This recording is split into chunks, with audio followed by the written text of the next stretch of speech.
Hey, Jason. Hey, Mike. All right. Y'all ready to get started? Gentlemen? Whenever you Good afternoon. Welcome to our Wednesday, November the 4th, Roanoke County School Board Work Session. Welcome everyone in attendance and also live streaming. So we're live, so we got it all going. Thanks to all the board members and wanting this to be able to be live, and also anybody can look at it and see what business is going on and how we make these things work a lot of times. So welcome everyone. Call the meeting to order. Madam Clerk, will you call the roll, please? Mr. Butler? here. Mr. Greenway? Yes, ma'am. Mr. Morrell? Yes, ma'am. Mr. Becker? Yes, ma'am. Mr. Brown? Here. Item 2, information items. 2.01, William Byrd High School Contract Award for Construction and Renovation. Mr. Chris Lowe. Good afternoon, Welcome, Mr. Lowe. Chairman. We're here today to discuss the contract award for construction and renovation at William Byrd High School. I want to quickly, we got a little PowerPoint here for you, but quickly I'd like to go through just the process that we've been through for the past 9 months or so, just so everyone's aware of what we've been going through. So in April 2020, we advertised for a request of qualifications from potential design build teams. Chuck, you could switch that. Oh, doing? Okay. In May, we received 9 responses for the RFQ. We had a 5-person review team evaluate these responses.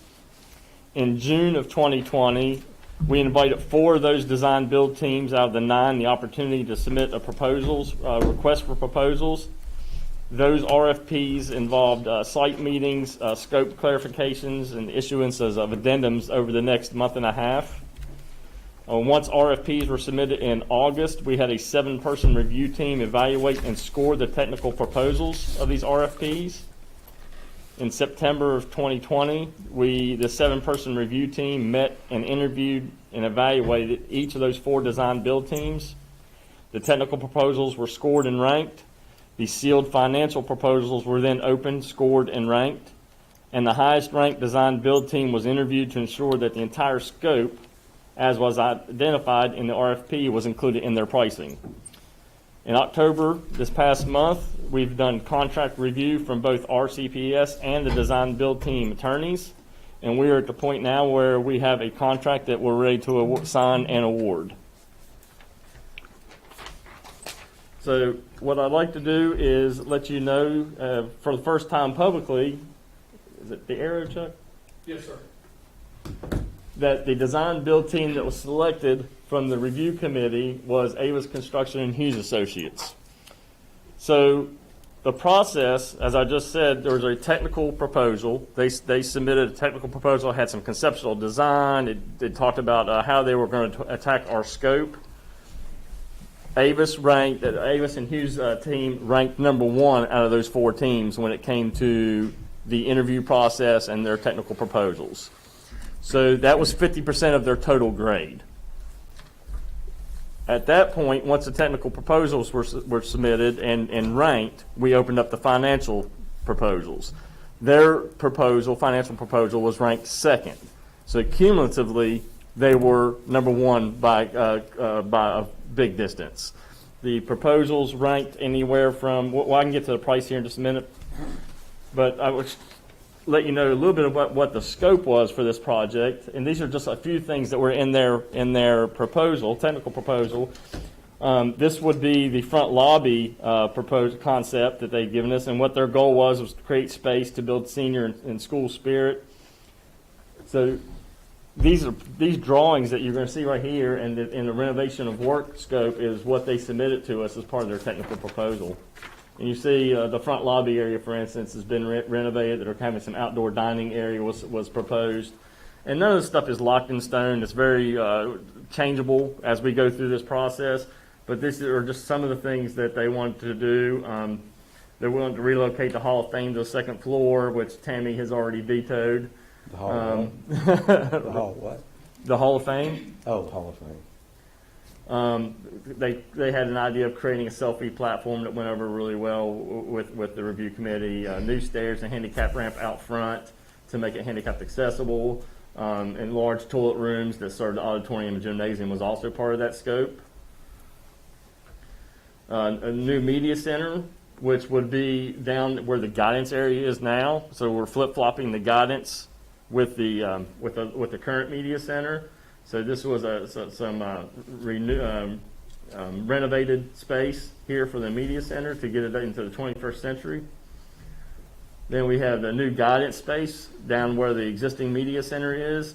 And in the bottom left, you'll see a hallway that leads into the administrative area. So it gets all your administration people in the same general vicinity and access to each other. So their financial summary, their maximum price guaranteed, the initial guaranteed maximum price, and this will be the contract that we will be approving with Avis Hughes, is $20,114,623. The soft cost that's established by Roanoke County Public Schools, we had to do some professional services, which was required by the state for the RFP. Then there's also the new furniture for the school, the gym floor, which we're going to be doing in-house.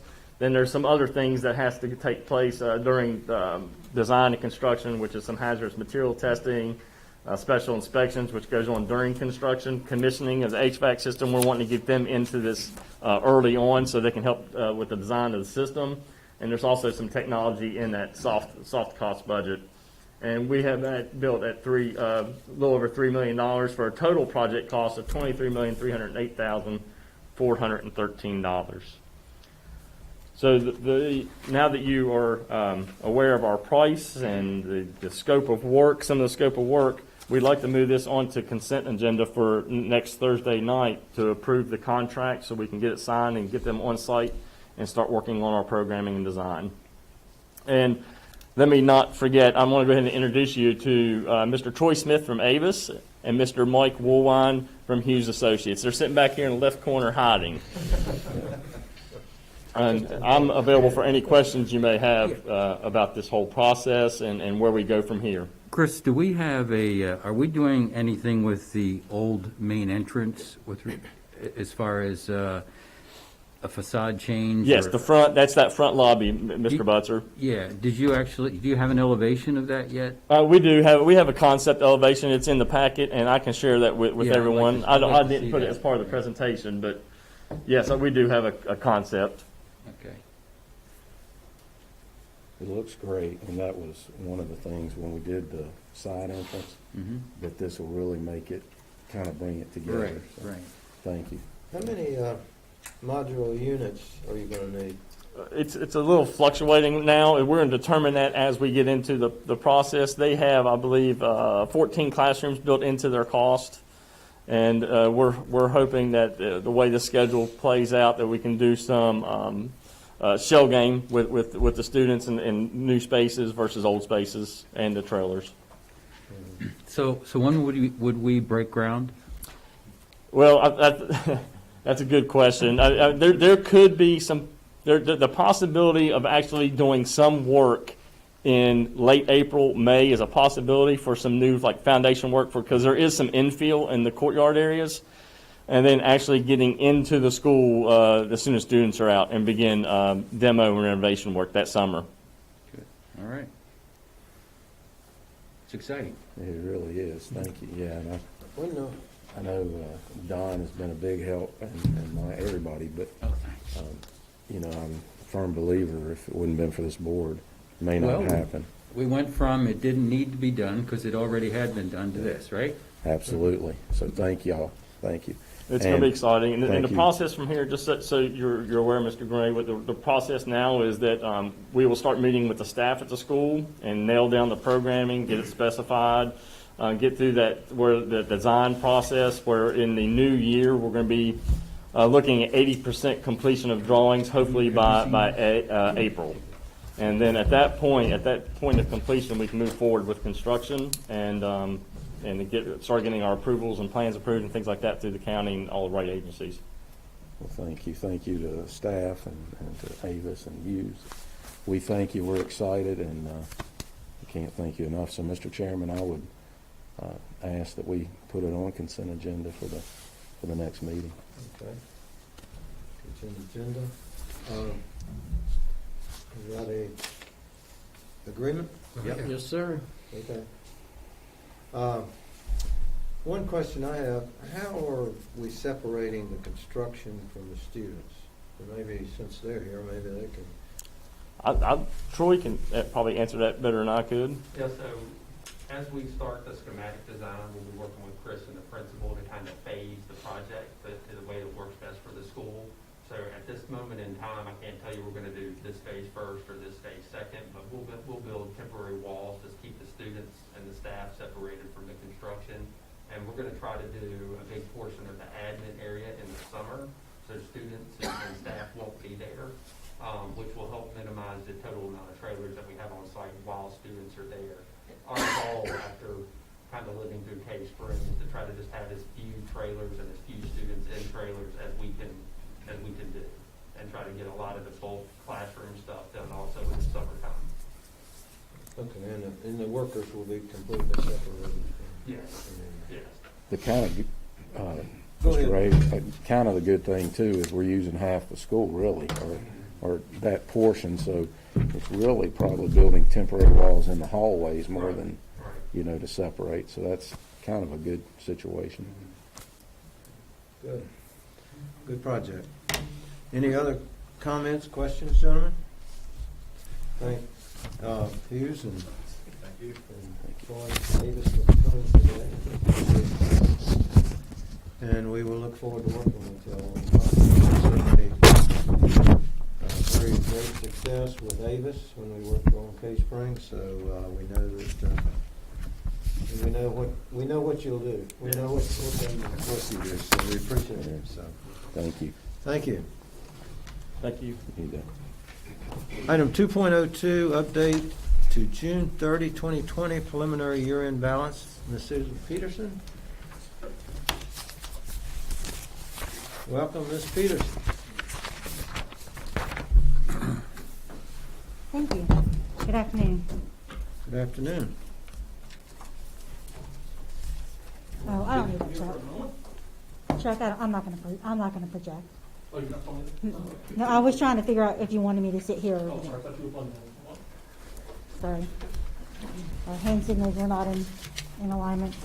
If you want to pull up the attachment there, that would be great. So I bring forth to you again the year-end surplus carryover balances. Again, these are preliminary until the audit is complete. We have submitted a draft of the financial statements to our auditor, who is reviewing them now, and we will have final drafts by next Thursday. And unless they find anything glaring, hopefully nothing will change. Just real quick, there was a slight $28 difference between what this version is and the version that I shared with you the last time we met. And that was just a journal entry we found in the elementary instruction related to the CARES grant and us moving money around. And so we've got that fixed, and it just reduced the surplus by $28.17. So just on the spreadsheet in front of you, and you have a paper copy as well, it's attached to board docs as well too. The top left-hand box, just to reiterate, shows you how we come to the surplus for June 30th, 2020 in the general fund that would be available for carryover for use in 2021. On the top right-hand side is a summary of all of the funds, and you can see the $5.9 million general fund available is the first item in the line, and then all the rest of our funds for the total amount of carryover that we will have at the end of the year. The bottom right-hand corner is how we propose to spend the carryover funds. As you know, this year is vastly different than years in the past when our carryover per policy goes first towards the emergency fund, then towards open purchase orders, and then finally we split it half and half between major and minor capital. This year we bring forth a list of items which we have discussed in detail in the past. The items in here are necessities due to cutting our budget from last year due to the COVID economic crisis that we have faced when preparing our budget for fiscal year 2021. Just to remind you, the first line item are purchase orders that were open at the end of the year. And then the next few items, the CIP that we adopted for the current year had about $600,000 set aside, as we would have typically put the money split between major and minor capital that would be used in our CIP. The school board approved returning laptop refunds to parents, and so we are replenishing that loss of revenue Bless you. out of the technology fund. We're also returning the fees paid by families when they used a credit card. So that's the $7,001. We eliminated parking fees to help with the transportation. And then September 1st, the school board approved bonus, a retention and attraction bonus for bus drivers, lot attendants, and bus aides. And then more recently, we discussed a $500 bonus for all employees in grades 0 through 13, and then a one-step raise for all employees. Now, this one-step raise is only the remaining amount we wanted to spend out of the general fund carryover. At the bottom, you can see we've got some money coming out of the health insurance fund for a total one-step cost of just under $1.8 million. All of the next items in orange relates to items on the list on the left-hand side of the page. The list on the left-hand side of the page are all of the budget deferrals that we took when we built the budget. This is what we took out of the approved budget to come up with the final COVID budget, is kind of how I call it. And then we also added an amount in here for curriculum development at the elementary school, to come down to our $5.9 million of surplus that we would appropriate into our general fund for use in 2021. So the timeline that we're at now is we will bring this to you in finality November 12th, along with the actual audit report from the auditors. Same day before the school board meeting, we will have a joint audit committee meeting with the school board audit committee, the county audit committee, and our auditors, Brown Edwards. November 17th, the county will present their audit to their school board, and then we will also carry the surplus request over for a first reading by the county board of supervisors. And then on December 1st, we will go back for the second reading of the county ordinance to appropriate this surplus for use in 2021, which then means all of the bonuses and raises linked to the surplus can be paid out starting December 15th. Any So, questions? Christmas miracle. You said about 1.8, am I got the figures right? We got school bus drivers and bus aides bonus, which is almost 400, right? I was referring to just the one-step raise. I was not including. Oh, you're the just referring to the bonuses. one step, okay. Yeah. So if I'm reading that right, maybe Mr. Ray, are you talking about, so the 680-some thousand from the health insurance fund, is that part of that? Scroll down. It will come- That'll help cover the full raise, one-step raise of 1.78. So we'll use the 1,098,000 out of the general fund carryover, Right. and then we'll use the 682 out of the health insurance fund. So, And that will be the funding for the one-step raise. so then that'll leave about $1 million surplus from the health insurance reserves. And we'll have more than that. Probably $1.4 million. So scroll up Well, but I thought we were around $1.7 million or something. to Maybe the I'm top. wrong. Yeah. Okay, stop there. So the 7,000,009. that's what we're carrying over. We've already taken 2 million out to give to the general fund this year. So we've got 5.9 sitting in there, and that'll come down. to And 4.2 was what, 3.8 to 4.2. So 1,000,007's about what we had, so we're taking 6 of that to have 1,000,000 somewhere in that range of that comfortable zone. You see what I'm saying? I'm not understanding your. All right, so 5.9, we take 2 million from 7.8, or 5.8, we'll say, right? And they told us we should be at 3.8, 4.2, right? Correct. So if you Yes. take 5.8, and then you use 600 of it, or 700, whatever it is, so that's 5.2 or whatever it is. You're correct. So then we've got about 1,000,000 still for Yes. emergency or whatever. Yeah. Okay, Yes, you're correct. I'm sorry. okay, thank you. I was a little slow in the uptake. Excuse me, will you? No, no, no. Okay.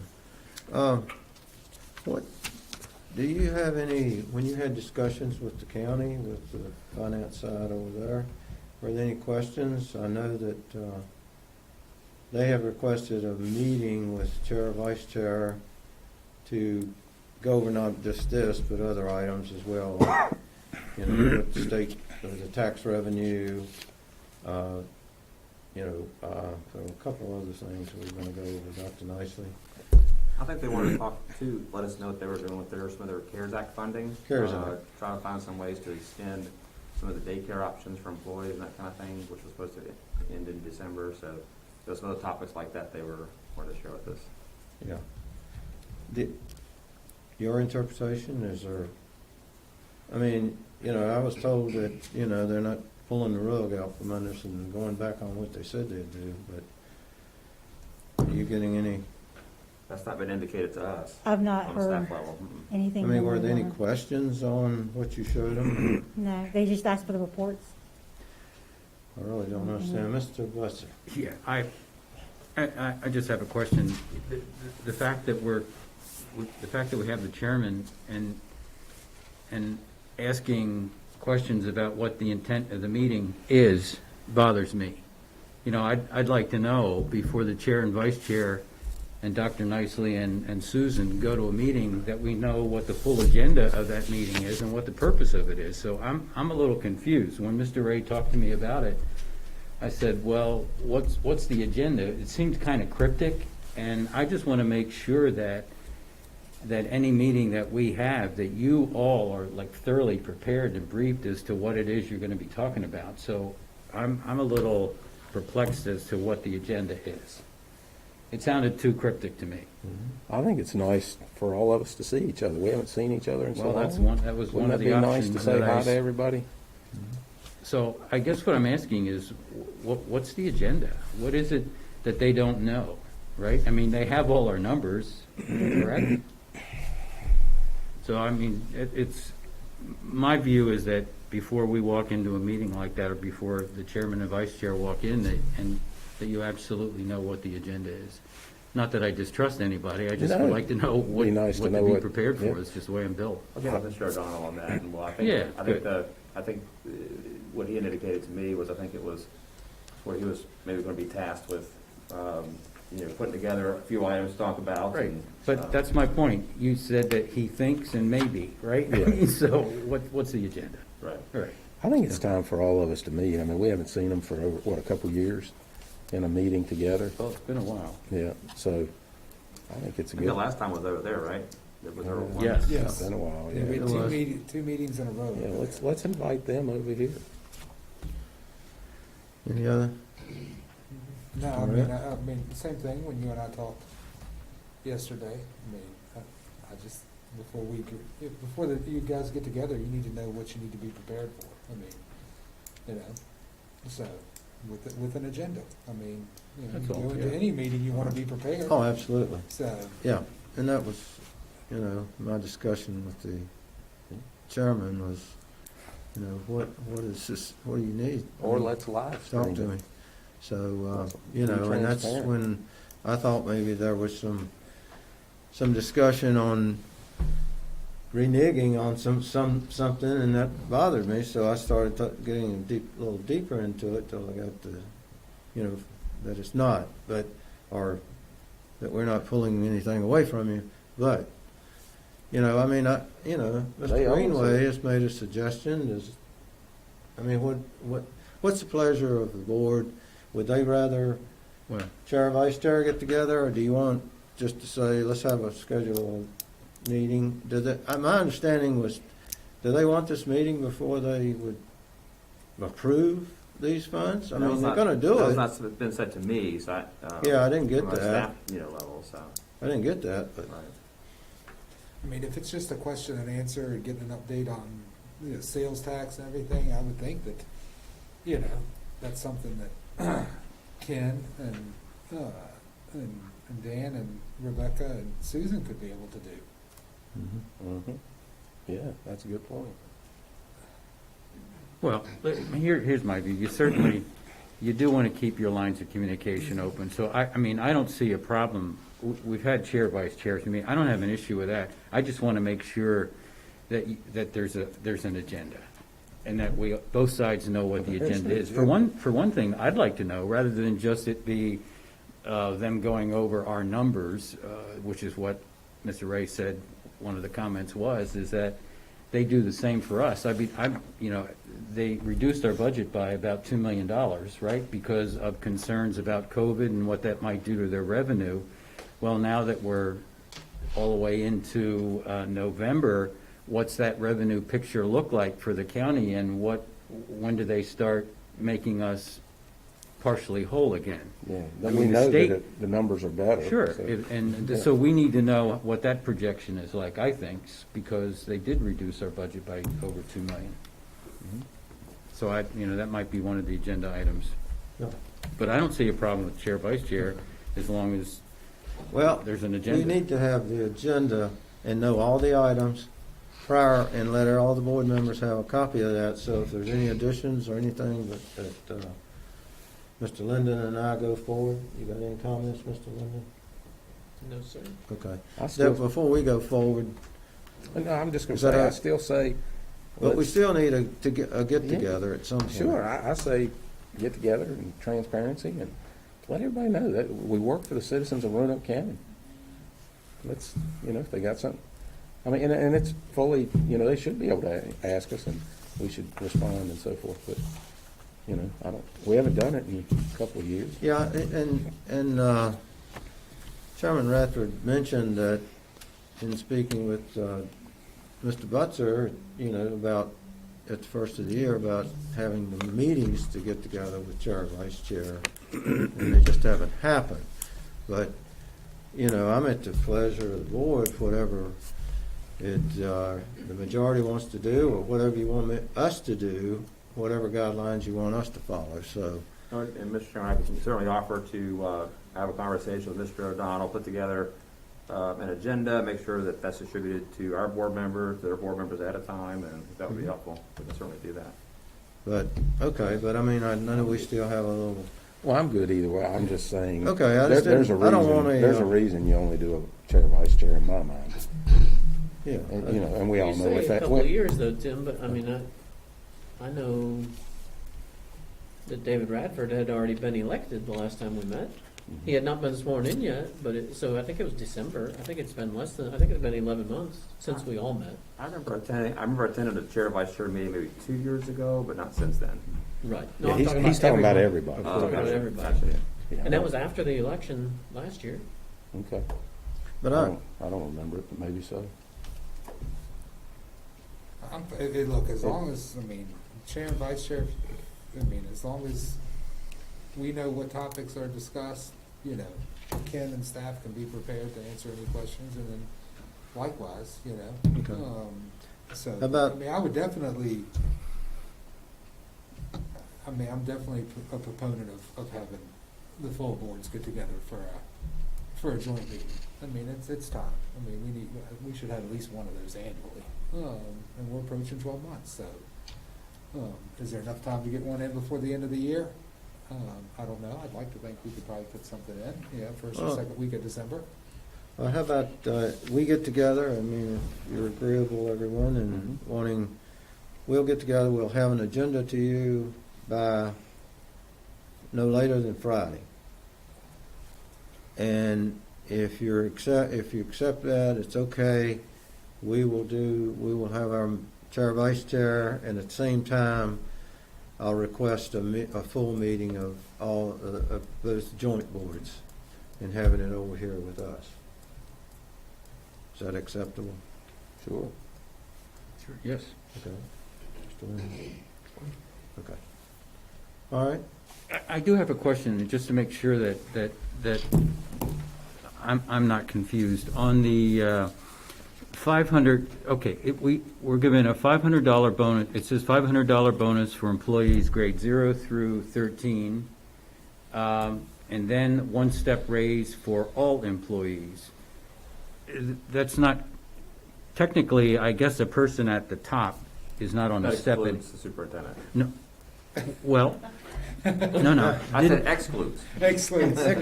Well, that's not my question. I know that. But people who are on the very top and who can't go any further, we said we were going to give them 500. Yeah, because But they they're like won't- at step 0. But they won't get a step. Correct. Correct. All right, but this says one step for all employees. I mean, does that cause any confusion with anybody who's reading it other than us? Well, they It's don't all- have a step to go to. I would think that, I would feel like the teachers probably know. The teachers know Yeah. it. It's just that Yeah, no, it's a good these are public clarification. documents now, Yeah. right? Yeah. Yeah, no, and I think it was important, we've had this discussion before, I mean, someone that's clarity, been sure. teaching 35 years, they're maxed out, Right, right? yes, So I think it's but important, that's not what obviously, this says. To someone who doesn't know what you know, the public reads this stuff now, right? And so it says all employees, but technically, I just, Hey, I'm, haven't been married to a teacher and knowing a lot of them, I think that teachers know exactly what they're getting Right. paid, what steps they're on, I mean, I think I never general want to public- assume, but, but we're giving okay, so the teachers who are not on a step anymore and they're maxed out, what grade are they? 0. 0. They're a 0. Okay, Yes. gotcha. It was me who's confused. 0 being the ones that are maxed out. Okay. Actually, we could just insert the word eligible employees. That's okay, as long as For clarity. Well, it and- looks like I was the only one who's confused. For clarification, Susan, would you, while we're alive and everything, go, what 0 through the 13, can you explain those folks? I'm going to defer to the experts back here who I called in. You got Jim in the background there, I see, and he happens to have the data. and while Jim is looking at that, I believe in your notes here, and it help me to understand, if we are doing, You want this one?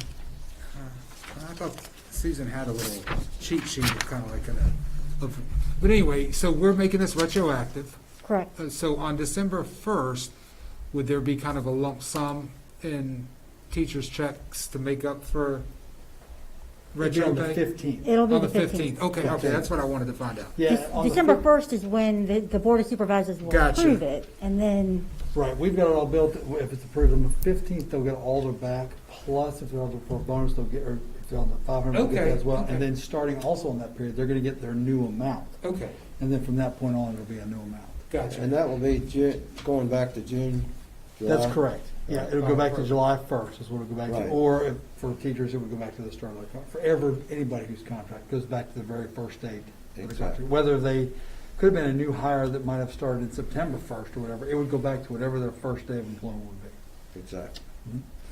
You asked about step 0. 0 is basically everybody's either off the scale or not on the scale due to a part-time status or something like that.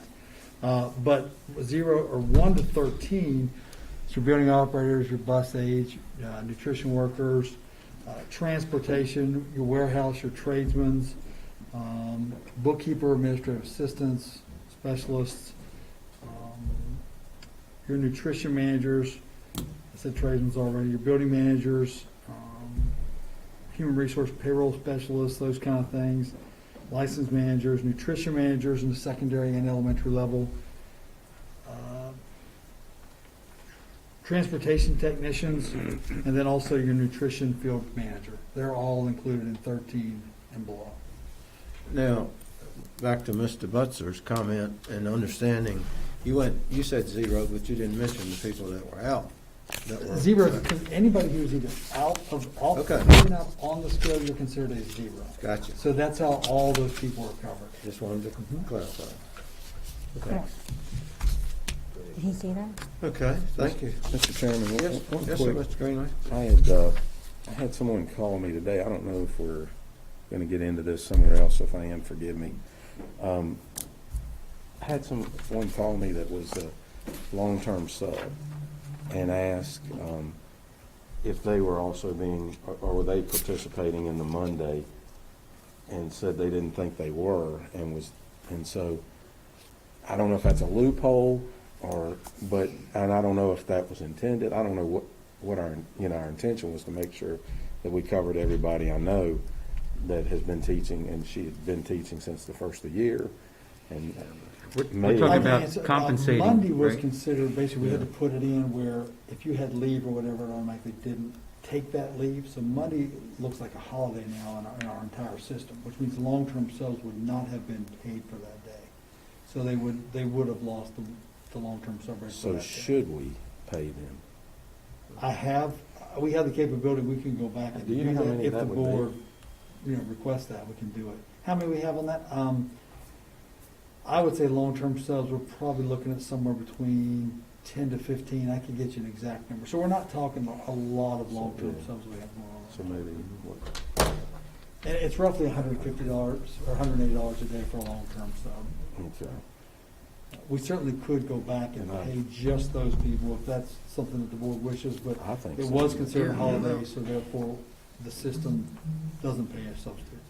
Mr. Moretz? No, I just wanted to, when you were reading the 0 through 13, there were some transportation people on there. That's not, we Yeah, were well, excluding They're bus in 0 to drivers and bus 13. aides and stuff because they were getting a That's separate bonus. correct. Okay. I was all right. just giving you who was within No, that perfect. step. Thank Yeah, you. they Just would wanted to not make be sure there getting that wasn't any confusion. $500 because of the, thank you for clarifying that, absolutely. Back- Commend Mr. Greenway? Bradshaw, Mr. Chairman, if you've, and Mr. Lineberger as well, if you've seen the billboards around town, that $2,000 bonus is in red. So hopefully that's going to Yeah. attract I people. tried to get Chuck to get it blinking, but he just couldn't do it, no. Billboards wouldn't let me. Yeah. Yeah, that's I good. can't remember where I saw it, but I didn't see it. I'd be perfectly fine, I don't know, what, the average long-term sub, what are they making on a daily basis? $180. If they're a teacher, it's $180. I If mean, they're an IA, you're If looking we've at got about long-term $85, subs that have $90. been in the building since day one, I just, I think we should And pay they them. have I think we should Yeah. pay them for the holiday, because, Okay. yeah. If we had 15 at 180, which may or may not be exactly, it would be 2,700. Where's the cutoff? Where's the cutoff? They weren't in the first week, but they came the second week? What I would recommend is if they were currently under contract to be a long-term sub, which means honestly, if they started sometime prior to Monday, then we would pay them that day, because that would be a lot easier than doing it. That's what I would recommend. Now, because we've had long-term subs that their time was already ended, so we would not give them that day because they were not Right. supposed to be under contract for Monday. So I think that would be kind of the wording I would recommend, is that if they were supposed to be under contract for Monday, that we give them that day as a payday. If they were not supposed to be under contract for that day, then obviously they're not eligible for it. Because we certainly know who those people are. I would make a recommendation that we do give those long-term subs the same I would agree. day. Yep, I agree. Further discussion? Do you know what dollar amount that is? You said 10 to 15? people? 2,700. Yeah, we 2700. can cover it, because it would have been budgeted anyway. Mr. Linden already in there. Yeah, I agree. You got a consensus here, I guess? Mhm. Okay, All right, we'll make that happen then. thank you. Thank you. Thank you. Thank you for bringing that up, Mr. Greenway. Any further questions for Ms. Peterson? Do we need an official motion? Or do we need to vote on that, or is that? Do you need we are expensing some funds, so we could do that. Well, you made a I say it's motion. outside of our normal procedure, so. I'll make You it made a formal. motion, Yeah. you seconded. Madam Clerk, call the roll, please. Mr. Butler? Yes. Mr. Greenway? Yes, ma'am. Mrs. Moran? Yes. Mr. Linden? Yes, ma'am. Mr. Rath? Yes. Thank you. Thank you. Thank you. Thank you, Jim. I'll be back. All right, anything, Ms. Peterson, anything else? It's pretty big. They have a paper copy, so I'm not gonna try and move through that. CIP? That's next. Okay, go You want to ahead. join me? Mr. Lee?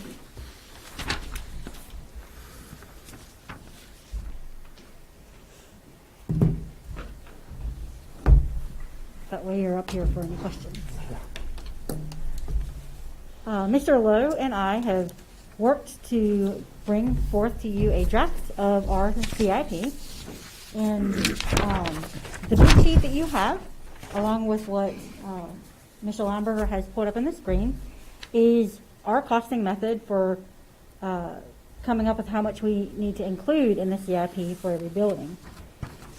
There's some just information on the left-hand side, the school, when it was originally built, major renovations that occurred at the school, and a description of the type of construction that we will have, the square footage, the percent of the planned new construction, and the percent of planned renovation, and then the cost for the new construction and renovation, the soft cost and the total cost.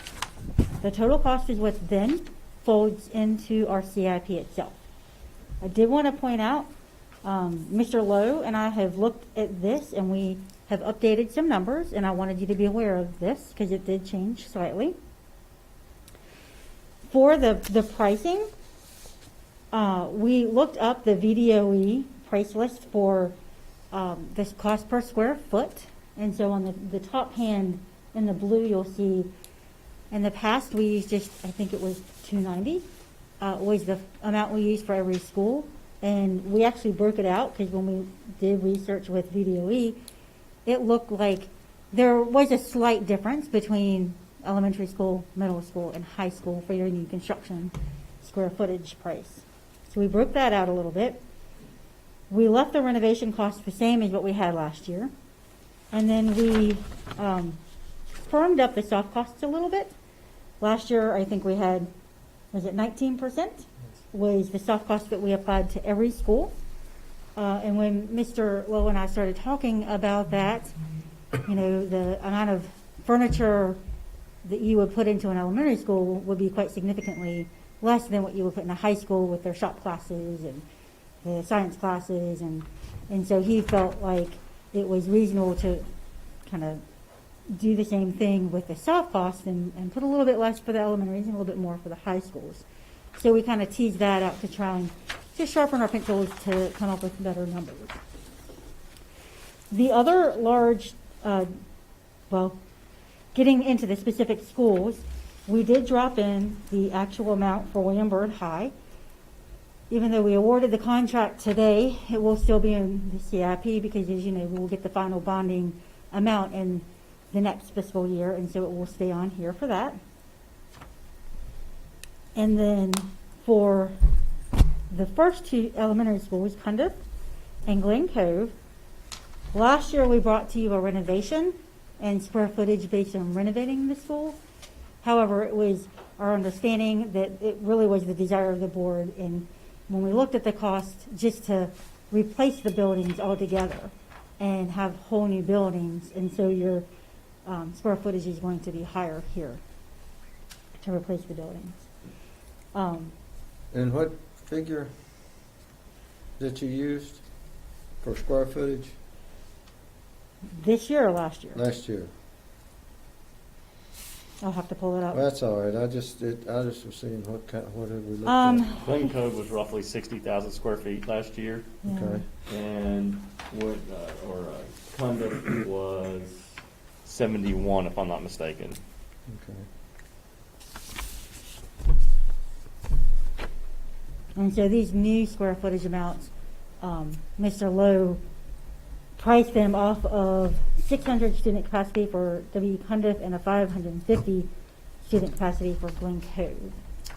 If you remember last spring, after you approved the CIP last year, we had a study done by Thomas Litton for these two schools, and we looked at the existing square footage of the facility, the existing space in the facilities, and then the programming that we're implementing at all our elementary schools, and the square footage of those two schools as they stand was not sufficient. So they provided us two different studies, one for a renovation and addition to get the square footage we needed to meet our current programming needs. And then the other was new construction, just a new built school. And so that's where we got our square footage from for this year's CIP, is based off the new school, the square footage to meet current programming for that amount of students for each school. Thank you.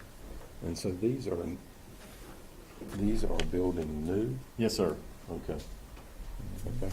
And if I may, the reason why we're looking at new is there is hardly any difference between renovating and adding cost versus building new cost. It's about $1.5 million savings to do the renovating and adding the additional square footage. But to do that, we then have to purchase trailers or lease trailers, and that would eat that 1.5 million up quickly. And so you're looking at a renovated school plus new addition for the same cost a new school would. And with a new school, we're able to keep the kids, students, and stuff in the staff and the facility while we're building a new school, finish the new school, move them, then drop the old school. Chris, do you know if we have the room, the lot size to be able to do it like we did at Mason's Cove? According to the study that was performed last spring, yes, we do. Right. And it would be, and that civil cost is part of the numbers, because there would be some significant civil work depending on where they place the new school. Mhm. I mean, it could be right next to, let's say, for instance, Glen Cove. We could plop the new school right next to the gym. existing gym Right. in that spot. And it could cause some circulation issues, but that's stuff that can be worked out in the design phase. And Cundiff, you have the same opportunity there, right down in the existing bus parking lot area, or you can go up on the hill, but that would be significant civil work, but it is possible. Okay. And the old building, you still, No, after you're finished. what about the old building? We would do the same thing we did at Mason's Cove. Once we moved the students in, we would demo the building, and it would be a nice level field or some sort of recreation area or parking or whatever the need seems to be. And where's that cost? It's all part of this, it's So all that's built into this included in cost. the whole thing? I'm sorry, say again? That's included in? Yes, sir, it sure is. Demos, okay. Thank you. Well, That's it. basically what this is it's the projects that we think we need to do, the 9 that we've been consistently talking about. But what it is nothing more than a sort of a budget forecast, isn't it? That's Yes, really sir. what it is. Yes, sir. What really makes this impactful is if you merge this with the current funding levels that we have and put a date next to it. That's when it gets really silly. If I recall, you're in the 24. Yeah. Mike and I will be 100 years old and serving our 8th term on the school board by the time we get to these 9. So, Why is he at you? but it's a way to show how ridiculous the funding is on all of this. To marry it to, given our funding levels, which is now 12, 12, and 12, right? Yeah. Yeah. How long it's going to take, and I know you've done that work before, but it's pretty telling when you do it that way. And I would suspect that the board of supervisors, and I would if I was sitting on their side as well, is going to hold our feet to the fire on the accuracy of renovating versus building new. So we need to really be sure that we're on solid ground there, because that would be a challenge that would be legitimate, in my view. Right? But So and I we will just say need to it be on does make solid sense ground. on those first two. Those first two are so antiquated, much like probably like Burlington. They are so antiquated. But yeah, thank you.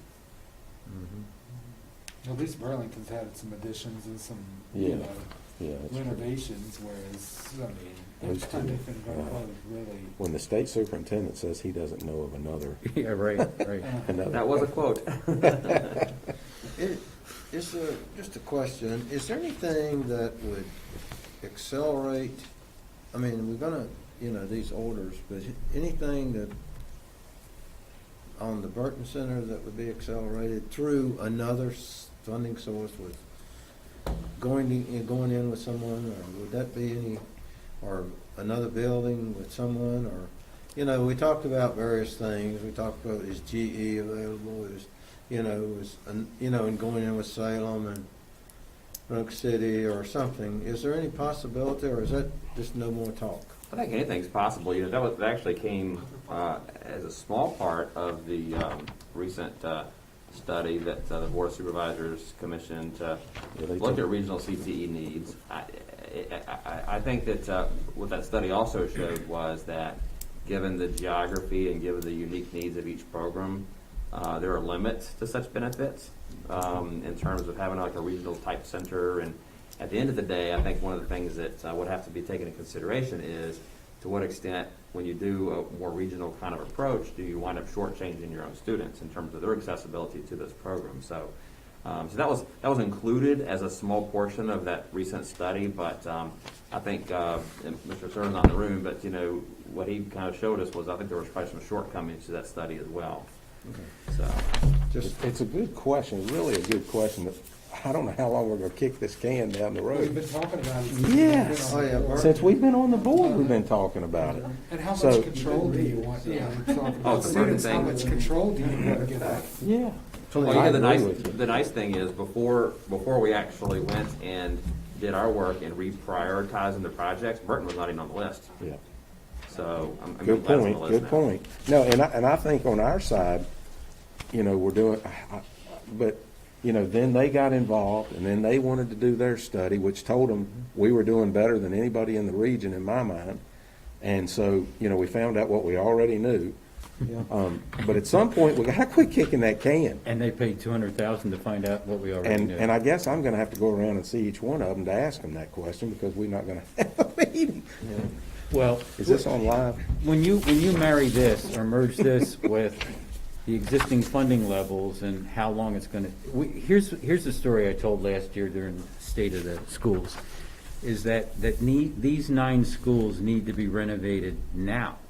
All right, now. So if we all agree that these are the 9 that need to be done now, how can we wait until 2044 or whatever it is The to get rest the of them are 9? gonna need, Because yeah. we're going to have another 9 and another 9 that need to be done. And so this is where you start talking about bond initiatives or some funding source to get these done on a more accelerated way. And I know we had those conversations, and good then point. COVID came along and it kind of all died out. But Thinks what your cost will be when you get to 2040, whatever year it might be. sure.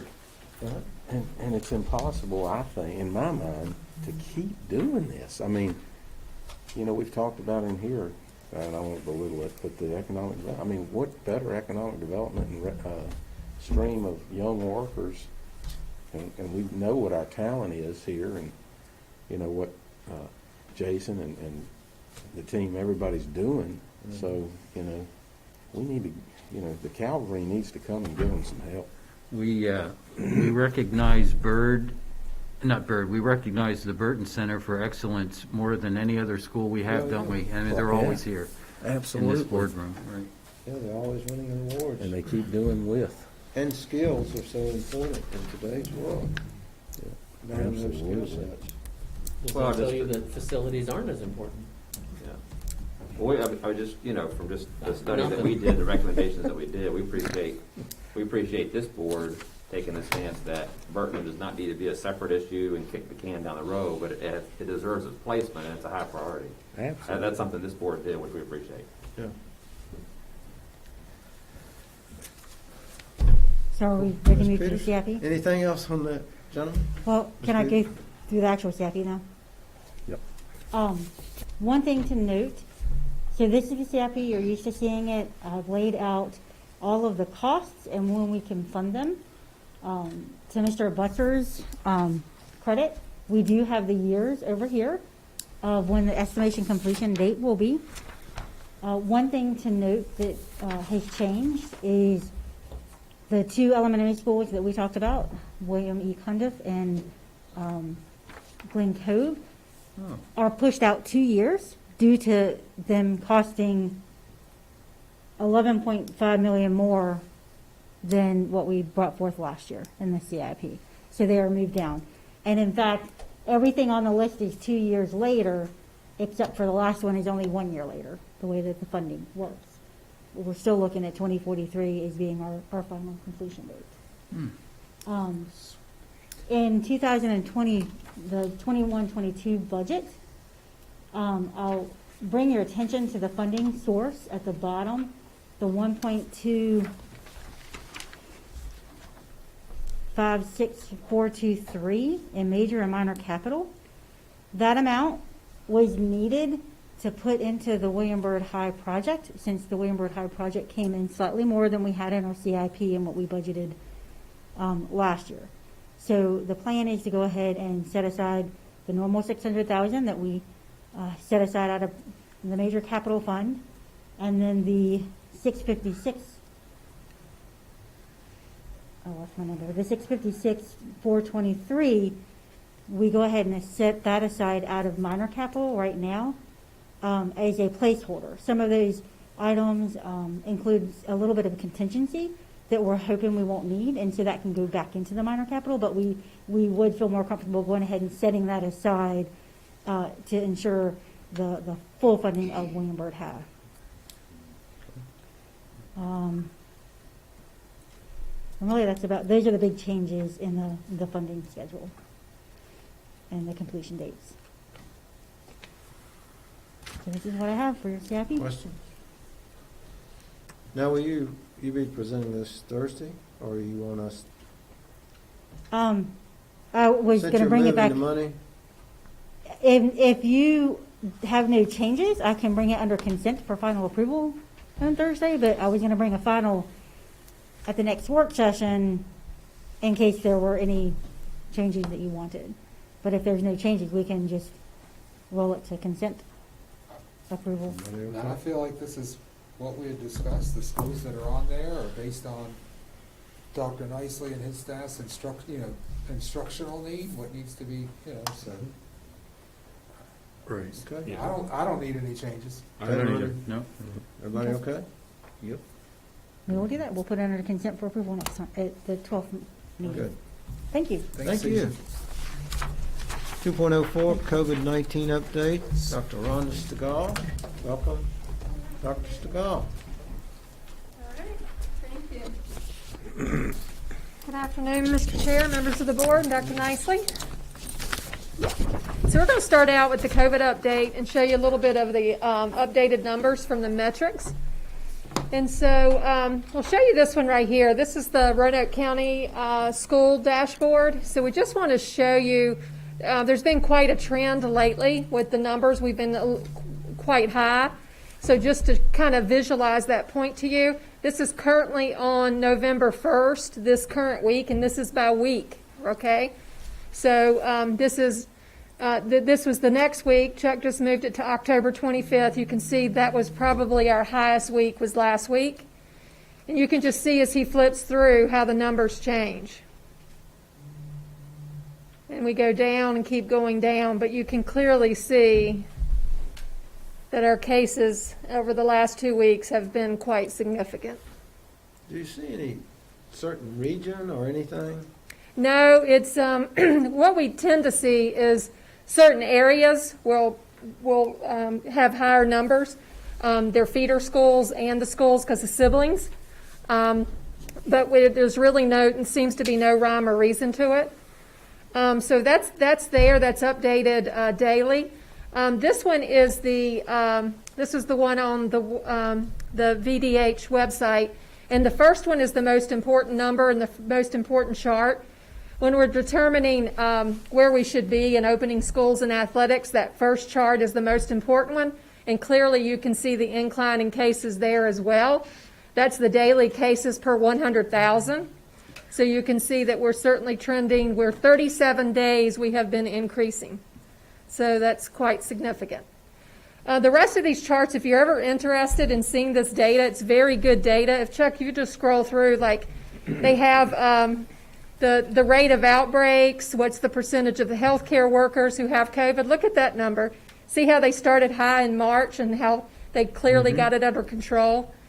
And then all these different charts have different things to look for, like, okay. It's refreshing. There it goes. And it'll even show you the percent of hospital beds. It's just really good information. It's updated. I think this one's every 14 days. And then, Chuck, if you want to go to the next one. All right. This one is something new that they put on the VDOE website. They're now listing all the schools that have had outbreaks. And they're listing them by school division and the date and the number of cases. So remember, an outbreak is when you have a case that's in a school, someone else gets the case from the person in the school. There's no other place they could have gotten it except in the school from that person. That's considered an outbreak. It only takes 2 people to have an outbreak. And so you can see in these cases, some of them have quite a few numbers that were involved. What's The the asterisk? asterisk is, yeah. They chose not to share? My guess is it's 2, but because you have to have 2 to have an outbreak, so I'm not sure why those have asterisks or they didn't report. The asterisk is there because the number of cases are so low that it would be considered identifiable. Oh, okay. Yeah.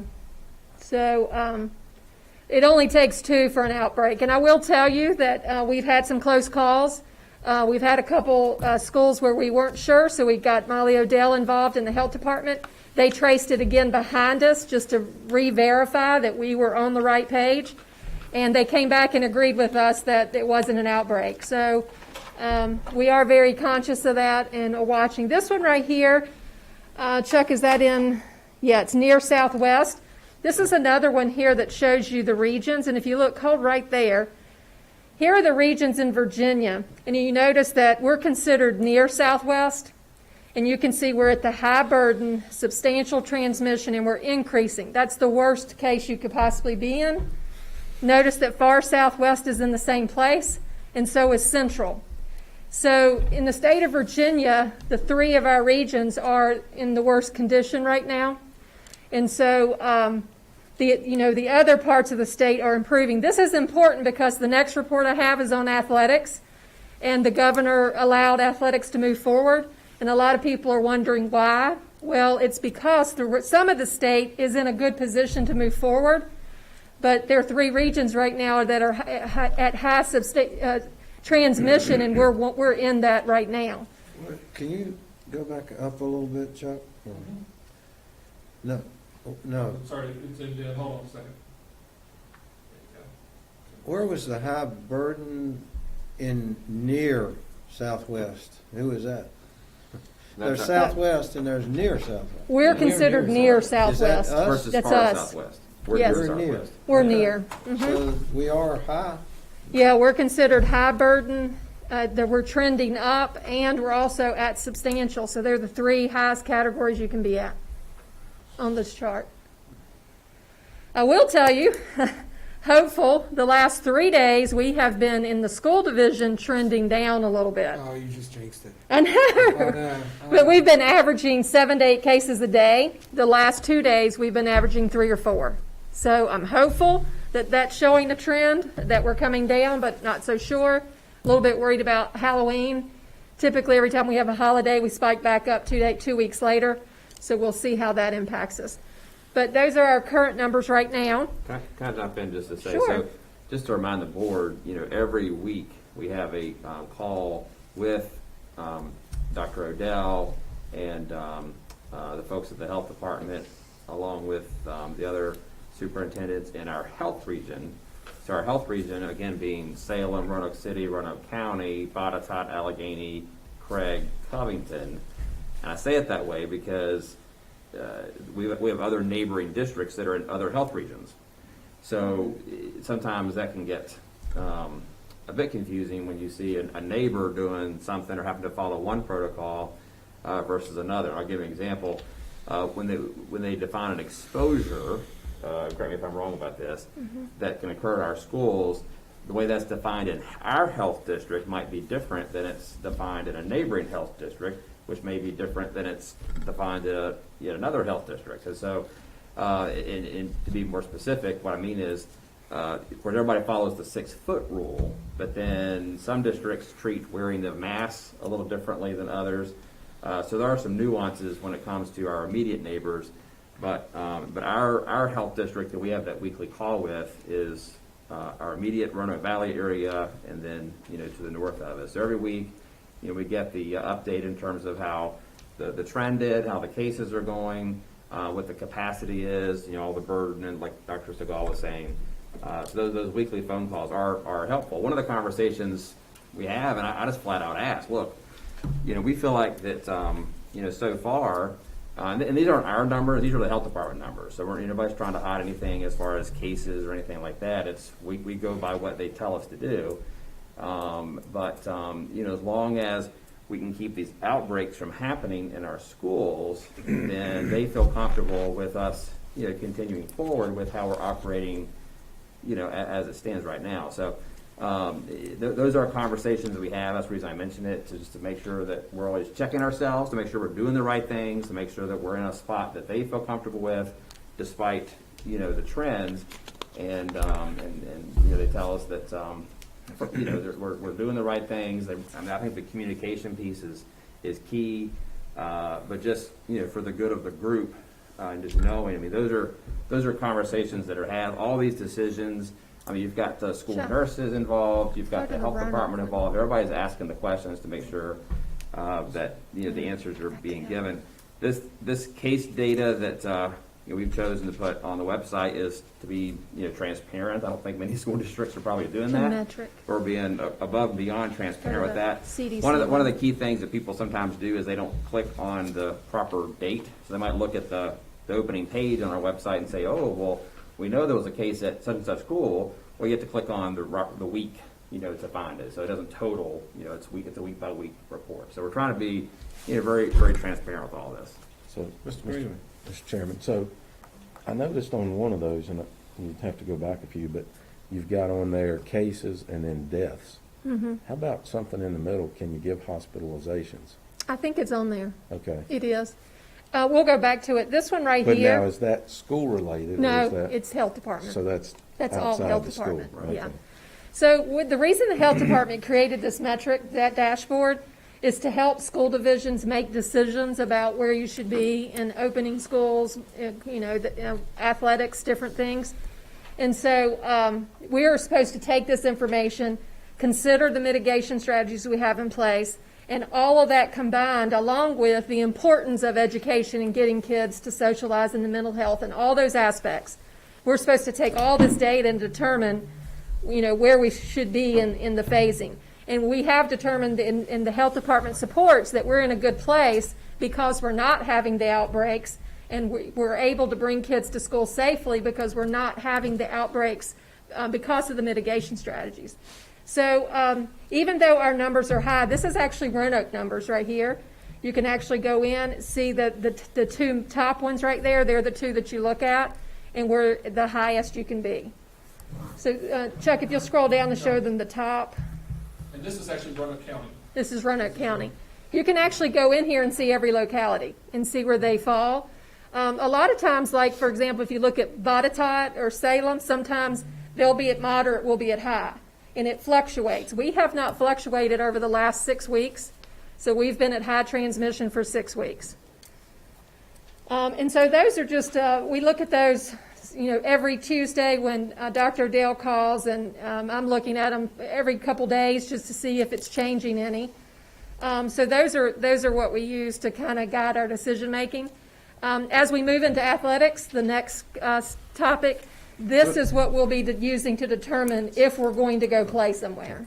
Excuse me, I know Mr. Butzer had asked for an current update of cases. Have you got that? Yes. I haven't added today's. No, actually, I'm sorry. What I wanted, I think you have it here, is I wanted the most recent count on the number of Students and staff. Oh, yes, We we have have that. I think Mr. Bradshaw has. Yep. Okay. So quarantine numbers, currently, as of yesterday, we had 336 quarantine students and staff members. That involves 72 staff and 264 students. And Mr. Bradshaw can give you the breakdown of what that staff, the 72 staff, what they were made of. 72 staff, teachers, we have 38. Instructional assistants, we have 12. Nutrition workers, 2. Transportation, which is our bus aides and bus drivers, we have 5. Support, we have 9. And now support includes OTs, PTs, nurses, basically anybody else we haven't covered so far. And then the last category is administrator, which is 6, and that's assistant principals, principals, central office staff, those kind of things. Right. So those are the breakdown of the What 72. was that are- OTPT? I'm sorry, OT and basic support covers everybody else outside. how of your- many? Sorry, we have 9 None, okay. for the total of 72. Yeah. And so these numbers are updated daily. So every day we get a report. Some people come off, some new people go on. So but I will definitely tell you it's still trending up. We're at 336. We've been, steadily raising at least 20 a week, an average of 20 a week more each week. And some of that's because of, cold symptoms, flu symptoms. It's going to keep going up because of the symptoms. Because we're encouraging everybody to stay out of work if you have any symptoms. So it's going to keep going up. Okay, one change that's happened with the CDC since the last time I gave an update, so I'll just touch on that quickly. It hasn't really impacted us as much as I thought it would. The CDC changed the definition of what the contact means if you're considered to be a contact or an exposure. It used to be within 15 minutes within 6 feet of someone. Now they've changed it to, we kept asking the health department, is that cumulative? Does it mean you could be here for 12 minutes and go away for a couple hours and come back for another 12 minutes? We could never get an answer. So we finally got the answer. The answer is 15 minutes over a 24-hour period, which was significant because when we do elementary instruction, they do a lot of small group instruction where the kids come in, but they were keeping it under 15 minutes. But they were doing that several times a day, so that was causing, this to cause a question. So now, since this has come out, it's answered our question about small group instruction. So we sent an immediate notice out to principals and said, you've got to stop the small group instruction. You cannot have the kids close to you for 15 minutes for an entire 24-hour period. So that has changed our elementary instruction. But since then, right when we switched over on that, I think it came out on Thursday. On Friday, we had a couple exposures that met this. Since then, since all the teachers were informed, back off the small group instruction, we have not had this happen. So hopefully we've pulled back, the students from the small group. Not that that's ideal, but it does meet the criteria for the CDC and the exposures. I was going to say one thing about that. Like anytime there's a change like that, one of the key things is just communicate, because, Dr. Segal can send out information to say, okay, this is what we're doing. The principals can say, okay, we get it. They can communicate that to staff. But, when you've got 1,200 some plus teachers, you've got to stay on it, right? And continue to, communicate about that. And if there's any concerns or questions about that, we want to follow up and make sure that things are being done, the proper way. So this is, like this whole process has been, it's a matter of following up and if there's, things we need to correct, then we want to do that in order to keep kids safe, keep teachers safe, keep our schools operating for as long as we can. I think sometimes we find out when there are exposures, the person will say, well, I knew that, but I just, I was trying the best I could. I was doing the best, and they're not thinking outside of the box. They're trying to do what they've always done and just spread out a little bit more, although they know they weren't exactly 6 feet apart. And we have to go back and tell them that's not acceptable. You have to be 6 feet apart. It's not an option. So it's a lot of times clarifying and being very direct that you can't be almost 6 feet. You have to be 6 feet. So really, I mean, just to understand, small group instruction is allowable if you're the 16 Yes. and you have the room. That's right. But more likely than not, you're not going to have the room. That's right. Okay. Yes, Makes it very challenging, for sure. it does. All right, any more questions about COVID? I'll move on to the athletic report. Anything, Johnny? Okay. Go Okay. ahead. So we have a couple updates in the athletic realm. Roanoke County Parks and Rec announced last week that they were canceling their basketball program based on their inability to meet the Phase 3 guidelines that they have to follow. So that has come off the table. VHSL, last Thursday, the governor changed or amended for the fourth time Executive Order 67, and it's under the recreational sports area. And it basically, the changes that he made has allowed the VHSL to move forward with the plan that they presented that I shared with you, VHSL Championship +1. And that's the plan where they recommend that you play the last 60% of your district schedule. And then once you play that schedule, then you move on to region and state play accordingly. And so they switched the seasons to where winter season will play first, and that starts in December, and then fall, and then spring.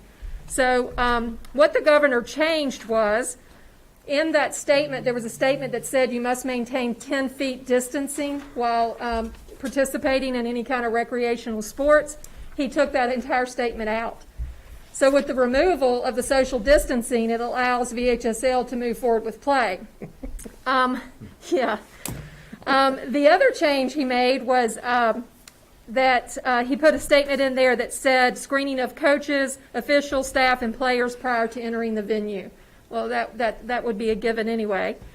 And then the one thing he didn't change that they were hoping he would change is that he did not change the capacity of the venue. You can still only have 250 at each venue, or 50%, whichever one is lesser. So 250 is basically going to be our capacity in our Does that include gyms. the athletes? Includes everybody. Okay. Ticket takers, athletes, administrators, coaches, everybody. So a football game, you're not going to have it. You're not going to have anybody. No.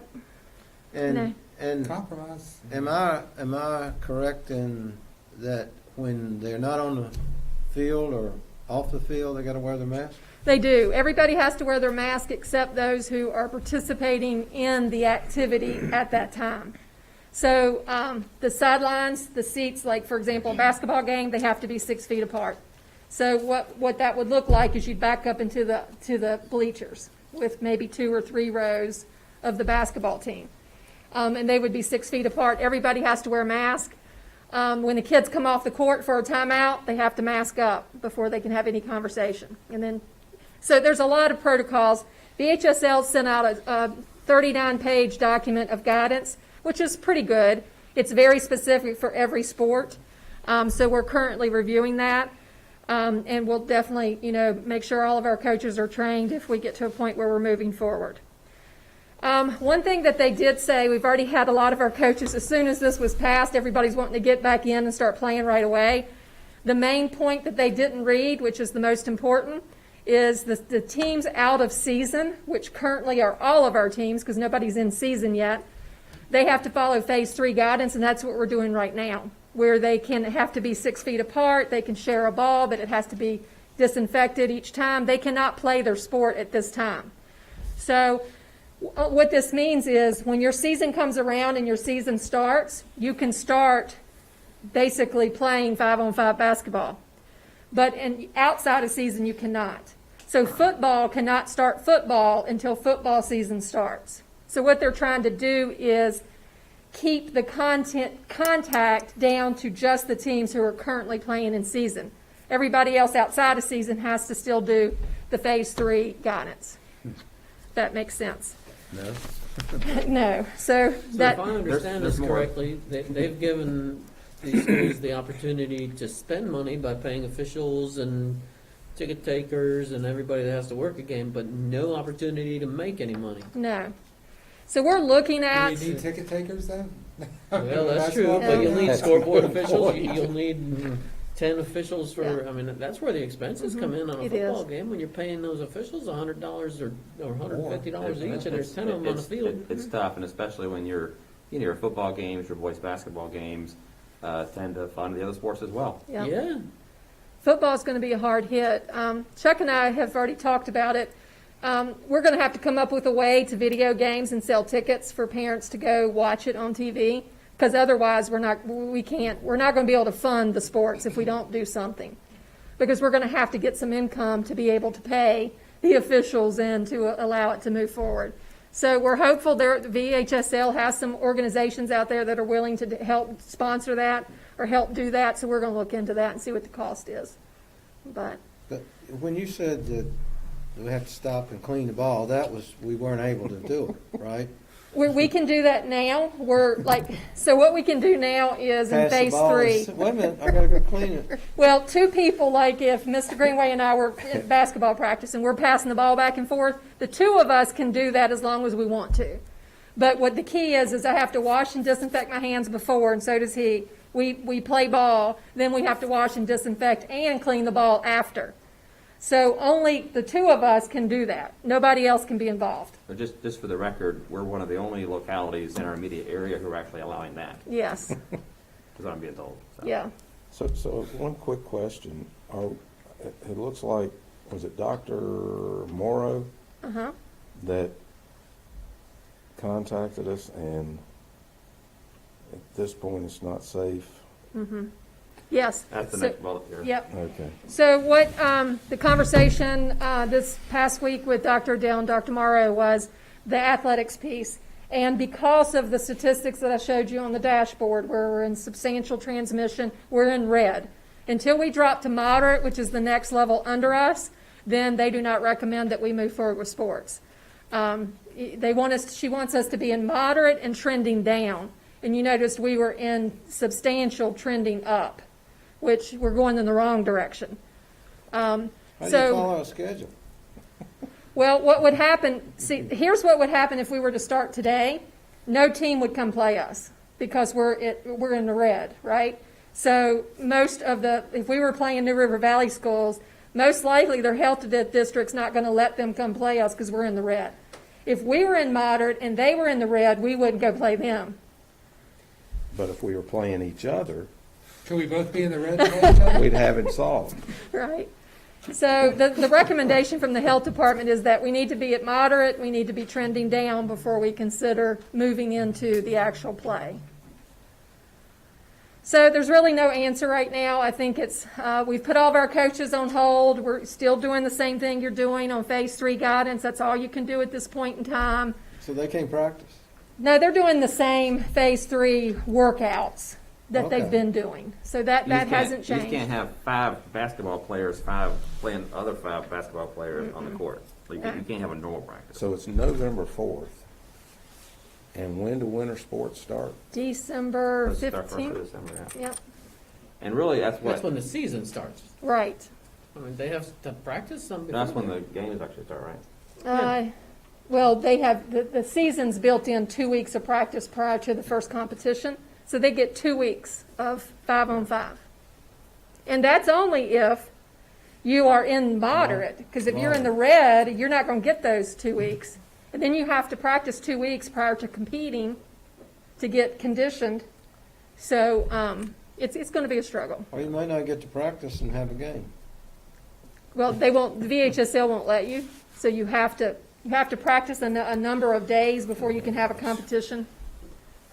So it's going to be a Sounds like struggle. VHSL put it back to us to. Well, if I may, Mr. Chairman, I think you're exactly right. So my commentary, I was on the call Tuesday with the superintendents in our area and with the health department, and but that's the state level. You have the governor, making this move, which may benefit places in other parts of the state, but for us in this area, I mean, the school districts that were on the call in our area were sort of the like mind that, I mean, it's awfully hard to defend, moving forward with this under these circumstances. And I'm just being blunt with you. We're all in a situation right now where you don't make anybody happy, right? Because you got everybody polarized on different sides of this and everything else. All we can do is try to make the best recommendations and decisions we can based on the information you have and factor in, everything in. So on the one hand, do you want kids playing sports? Is that good for them? Absolutely. I mean, everybody wants that. On the other hand, do you want to keep kids in school? Do you want to keep the community spread down as much as you can and control for that so you keep kids in the classroom? And, and I would say yes. And so it leaves, I think what the state has done, frankly, if I may offer the commentary, is pass the buck to the locality, to folks like us, folks like school boards, who then have to make the tough decision to say, we don't feel like this is a good idea. We're the ones bad guys to say you can't do it. That's it. That's it. So right now, our health department region. We haven't said that yet. No, but I'm just saying that's kind of what it's left with, right? Yeah. So our call on Tuesday, I mean the divisions in our area in our health district were very, very concerned about this, and actually asked the health department for direction. Say, look, you've got to say what your recommendation is, and I think that's why we saw the recommendation that we did from them. So. There wasn't a single board member that was prepared to go against the health department recommendation on getting the kids back in school. I can't imagine there would be any one of us that would be willing to go against the recommendation for athletics. What are you talking about? Nobody was prepared to do what? To go against the health department's Well, recommendation. no, but we were willing to make concessions and ways to do it. I got you. I thought you meant, I got you. Yeah. Wow. Leaves us in a quandary. I mean, it does. It does. So. And it's really hard, I'm overseeing the plan, and the CDC the week before states that they changed this guidance where it's 24 hours for 15 minutes. We're telling teachers you got to quit the small group instruction, can't be around each other for 24 hours. Right. And then the very next week they say we can move forward with athletics.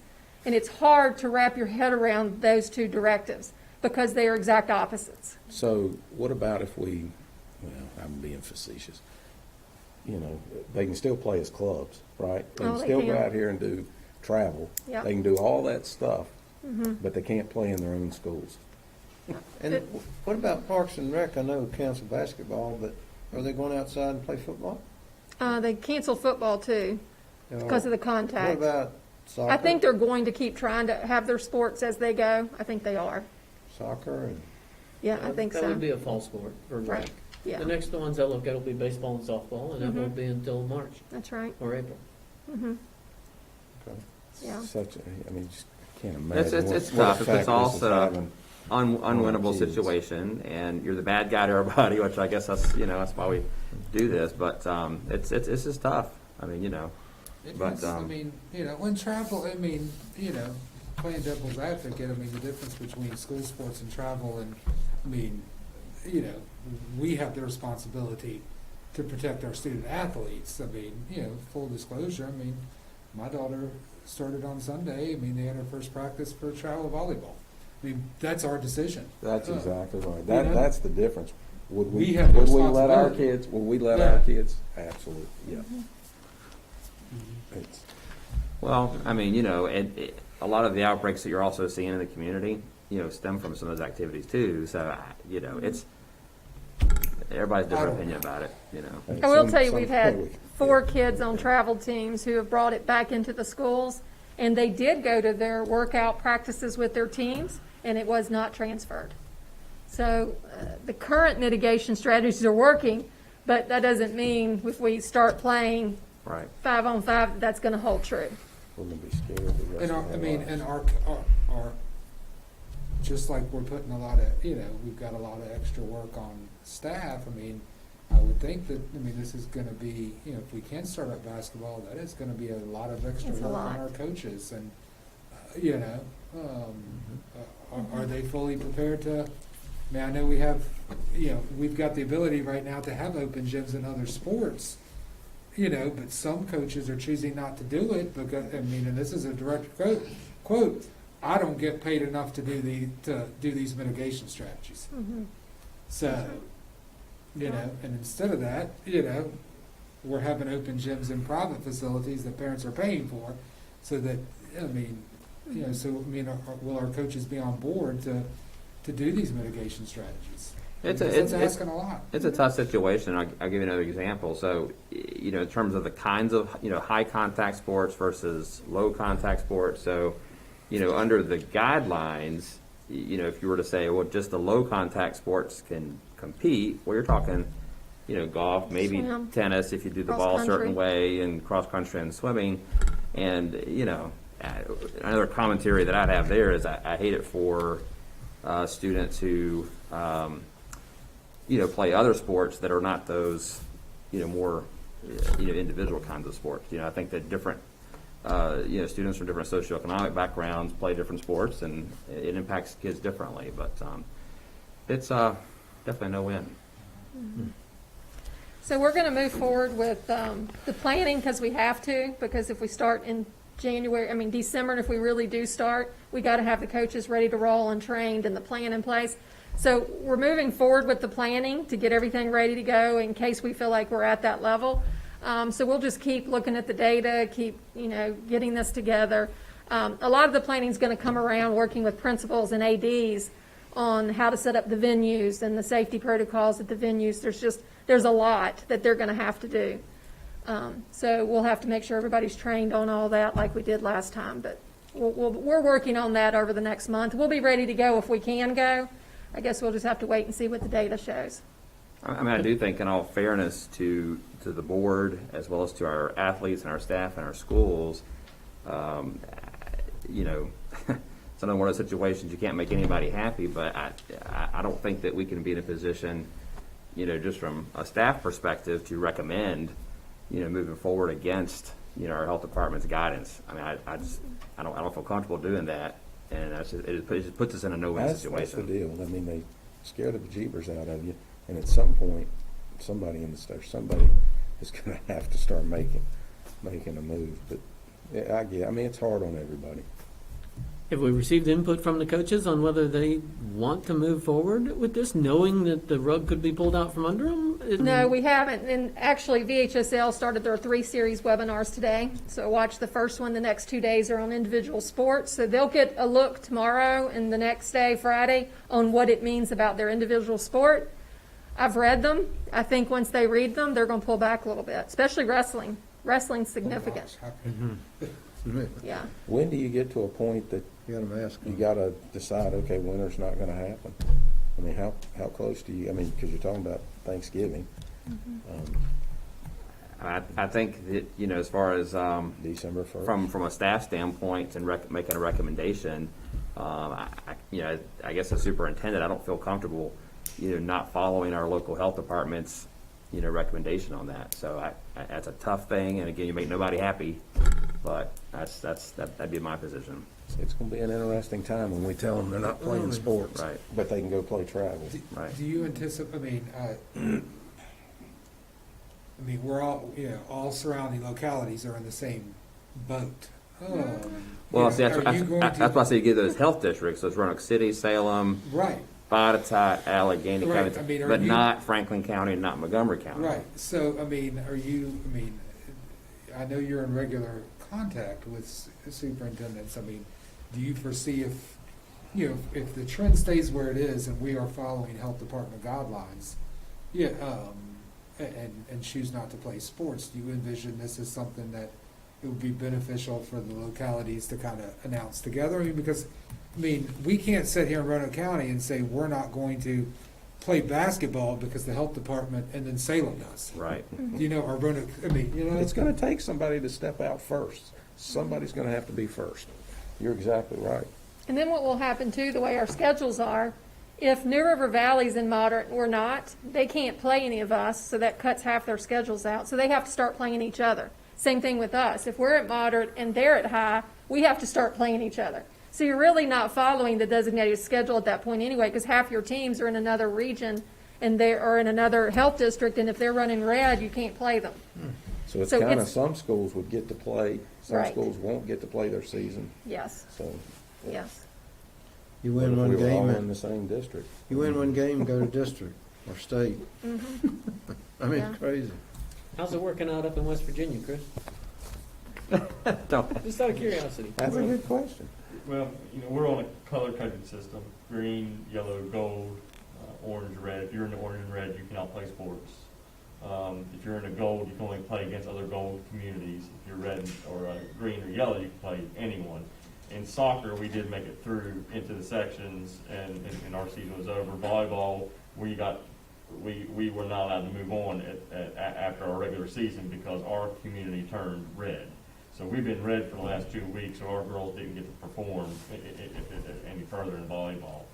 But that's kind of the way it's going. I think on our end, we got started in August, September, before these numbers started rising. So we got most of our season in before this increase happened, and it seems that this increased trend is not just here in this area; it's everywhere. Even over my community of 11,000 people, it's our transmission rate's skyrocketing right now. Okay, thank you. Thank you. Dr. Segal. 2.06, updates on future expansion possibilities, Superintendent Nicely and Mrs. Stephanie Hogan. Thank you, Mr. Chairman. I'll get us started. One of the things, of course, that we've been working on is, we've communicated to the board in previous weeks and previous months, is looking to see where we are, on a given week, given month, and try to make plans to see what's possible. As far as getting and serving as many students as we possibly can in our schools, while also doing it in a safe way. So. This is kind of dovetails off we just heard. It's sometimes it feels a bit like a roller coaster, especially when you look at districts around us, having to shut down for a couple of weeks and then restart and this kind of stuff. So we've tried to take a measured approach and really looking at data and what can we do to operate in a responsible way while we're protecting our human resources, our staff members who are making it happen, as well as our students and families, and trying to get as many people in as we possibly can. So, we of course at the beginning of the quarter brought our third graders at the elementary level back into our schools, as well as some of our special needs populations in 4th and 5th grade, trying to serve them. So that started at the beginning of the second 9 weeks. With 16 elementary schools, it looks different at each school because different schools have different capacity. You mentioned in our construction phase, or part of the meeting, the current setup with like Glen Cove Elementary and Conduff Elementary. Believe it or not, at least at Glen Cove, where you have a smaller enrollment than you do at Conduff. Conduff, they're kind of bursting at the seams. It's a little bit different, but at Glen Cove situation, those open classrooms actually help us a little bit as far as being able to spread out and do things a little differently. So Who would have thought the open classrooms would have come in? not well, it's the one time where it plays a bit to our favor. Not that we don't want to fix it moving forward, but in all seriousness, contrast that with a school like Green Valley, where highest enrollment of all of our elementary schools, and just due to the way that school was built, smaller classrooms. In fact, the cafeteria is smaller, and all these pieces. It just it makes it a different situation with a district that's our size. Not that we're as big as a Chesterfield County or Prince William County or something like that, but when you have 16 elementary schools, what you're able to do across 16 schools versus a district that has 3 elementary schools. For example, 1 middle school and 1 high school. That's where you see some variation across the state, in terms of what they're able to do. So, we're pleased to have gotten the 3rd graders back. I think that was a good move. The question that before us is are there any other directions that we can head with this? And so. We're looking at, are there other spaces? What are the staff constraints? We have a whole list of variables that really have to be considered in terms of further moves. At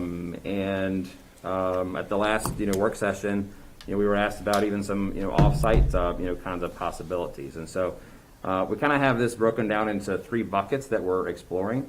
One of the things that I think we agree and I feel strongly about is talking to our staff. Talking to our principals, talking to our teachers, who are impacted by this, and making sure that we're hearing from them and seeing what's working, see what is possible. Sometimes that means pushing and stretching and so forth. But again, when you're talking about 16 elementary schools, each one being a little different, but we do think that's an important part of the process. And so I've asked Ms. Hogan to talk a little bit about the school end of it in terms of where things stand and some different variables that we have to consider as far as any future expansions or further expansions. And I've asked Mr. Lowe to look at some off-site possibilities that the board members talked about at the last meeting, and then Dr. Seagal is actually helping to look at it from a safety and security standpoint with some of those options. So, Ms. Hogan, you want to give us a brief update on your piece, and I'll help fill in. Sure. We've collected some information about 4th and 5th grade possibly re-entering into the buildings. And one of the things that we've looked at is available space that they would have in those buildings. And what we've kind of determined is that's a common theme amongst the schools is we do have gyms that are open that we could possibly use as classroom spaces for students. So we've taken a look at that. I've also communicated with principals that we're just exploring at this time, having conversations around what it would possibly look like for 4th grade to re-enter back into the building. And with some things that we would have to consider if they were to return, for example, if we're looking at 4th grade returning, just some considerations that we would need to take into play would be, for example, if we were to use gyms, PE would be either outside or in the classrooms. We would need to look at bus capacity to determine, students that we would be able to get onto our current routes to be able to travel to school. We need to look at also online teachers, because if we were to return 4th and 5th back to school, then we would need to be able to secure online teachers in order to take those off the plate of those teachers who would be teaching students 5 days a week. Also, we do have after-school programs that are in our buildings that do use some of the spaces that we're looking to possibly convert into classrooms. So we need to have some conversations around that. And then also some of the things, and we've already communicated this to parents, is that the number of students who are currently online, we would hope that would remain a stable number so that we could get an idea of how many students we would be bringing back into the classrooms. If we were to bring 5th grade back, knowing that possibly if we did use gyms as classrooms for our 4th grade, is we would have to have some of our overflow classrooms or extra classrooms where we may possibly need additional staff, which would mean IAs or teachers. So that would be something that we would have to look at. And then, of course, as well, we would need to look at online teachers for those positions as well. What kind of bus schedule? Or would it be staggered schedule, or would they come at a different time? How would you accommodate buses? Yeah, that's a good question. So that's another piece that another variable we have to look at is our bus capacity. Because obviously the more students that we have coming in, we have to be able to accommodate them, as safely of the ridership as well. So Mr. Lowe, if he's still around, is actually, of course, over transportation. We're actually going to do get some new counts next week on that front to kind of see where we are with our buses to see if they're. We know it varies quite a bit. We have some bus routes that are probably nearing our capacity. Capacity, of course, being it's 1 per seat, and we have others that are probably well under that. So we're just trying to get some updated numbers now that we brought 3rd graders back, before at the end of the 9 weeks, as well as our some of our special populations. And so that is one of the variables that we have to to look at. We've got our ASK programs, which are those after-school programs run by Parks and Recreation. I think Ms. Hogan mentioned that. So if those are displaced by having to use gyms and other spaces, that's something that we obviously need to consider. As well as the use of our other spaces. We think that there's probably some factors involved in terms of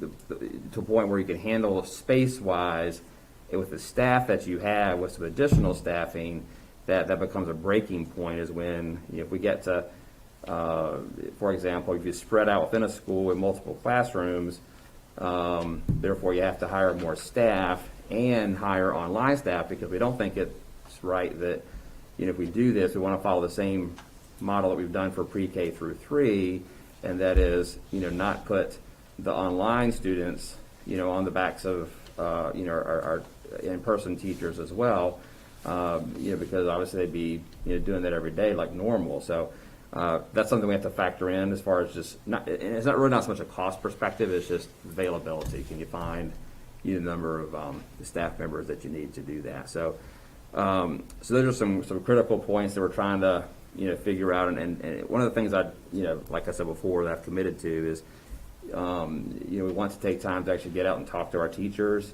Make sure that we understand exactly what things are looking like in 4th and 5th grade before we make any decisions or moves about that. So those are some of the pieces that are at play that we just got to figure out as we kind of can continue to maximize our spaces. The other piece, and I more than anybody want to make these things work, but we also don't want to break the system for everybody else.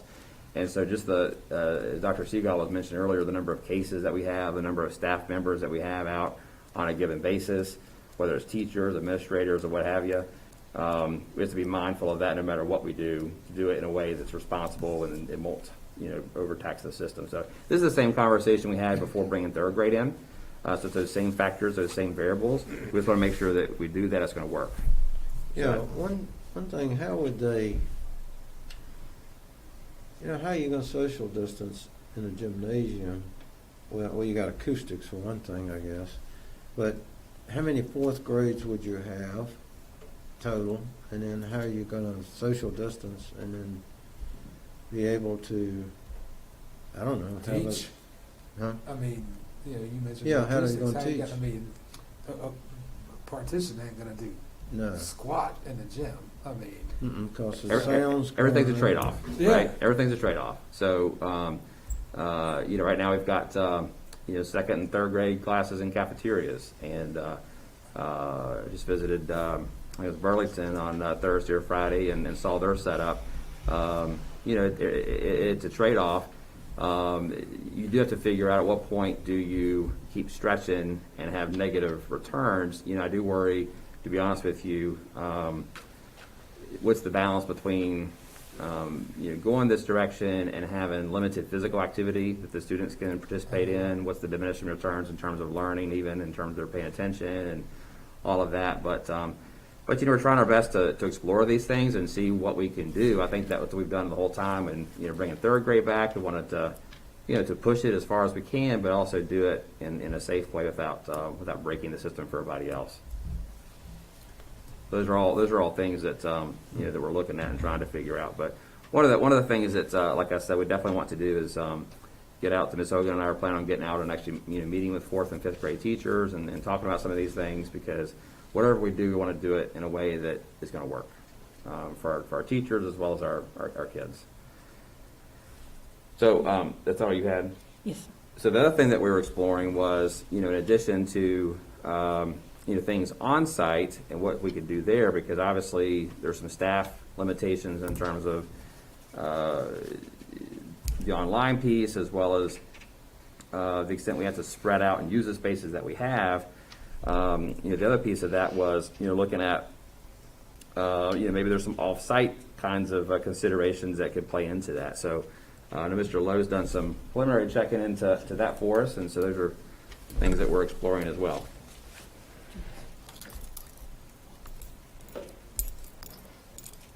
I've been pouring through real estate here in the county and city and the Salem area, and this is just a snapshot of a few of the properties that looks like we could have some potential classrooms in some of these facilities. I didn't name the facilities, but I gave you a general location of where they were at.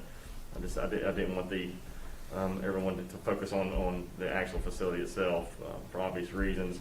Most of these, what I did was, the list was much larger than this in the beginning, but one thing we wanted to do is we wanted to try to get as many classrooms into facilities as possible and we didn't want to do a hodgepodge throughout the entire county as part of the process.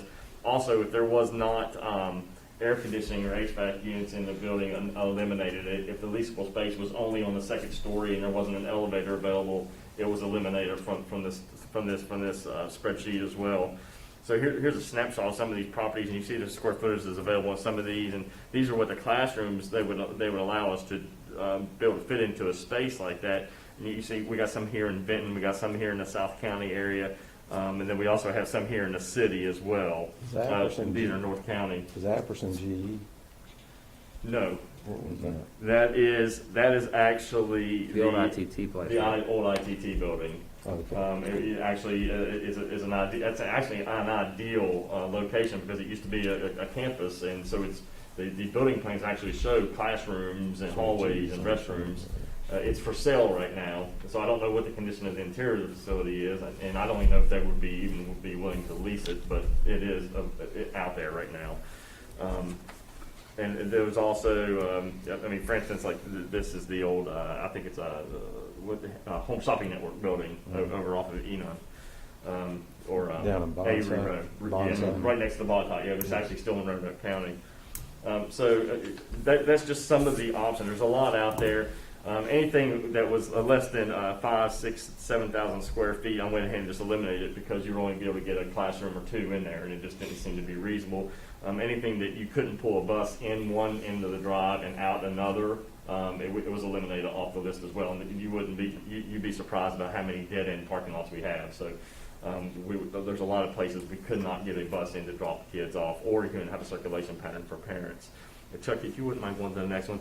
Just some of the things we need to think about as part of the process of this is actually determining the location that meets our spacing needs, circulation for vehicles and pedestrians, and then some of the other things we want to consider when we're securing a facility is security, HVAC, the condition of the facility itself. There's a lot of facilities out there that are in rough shape, and the fire alarm system.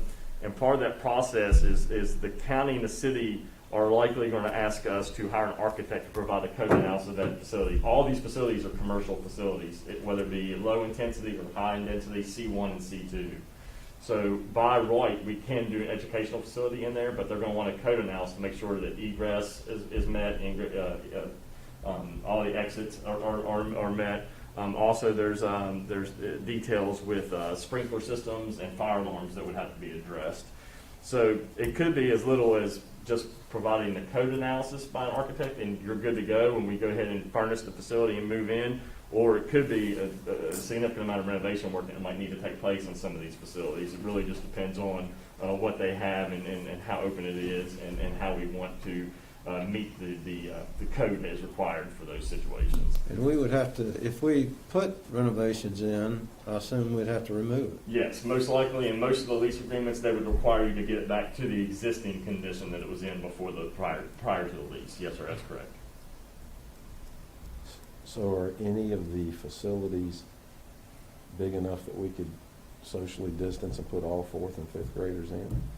Well, if you go back to that other one, You mean from all the schools all of in the these, county? for instance, this one right here, right off Electric Road, South County, potentially you could get 26 to 30 classrooms in there based off of that square footage. So how many would we need for 4th and 5th grade? My Assuming calculation is there's about a- 35. About 35? And- For and- all elementary schools, 4th and 5th grade. So that kind of gives you a breakdown of what some of these square footages would allow, what they So would this allow. is possible. So what I see here is that you're bringing us a recommendation of, we've got a lot of logistics, and if we don't get started now, it'll never happen.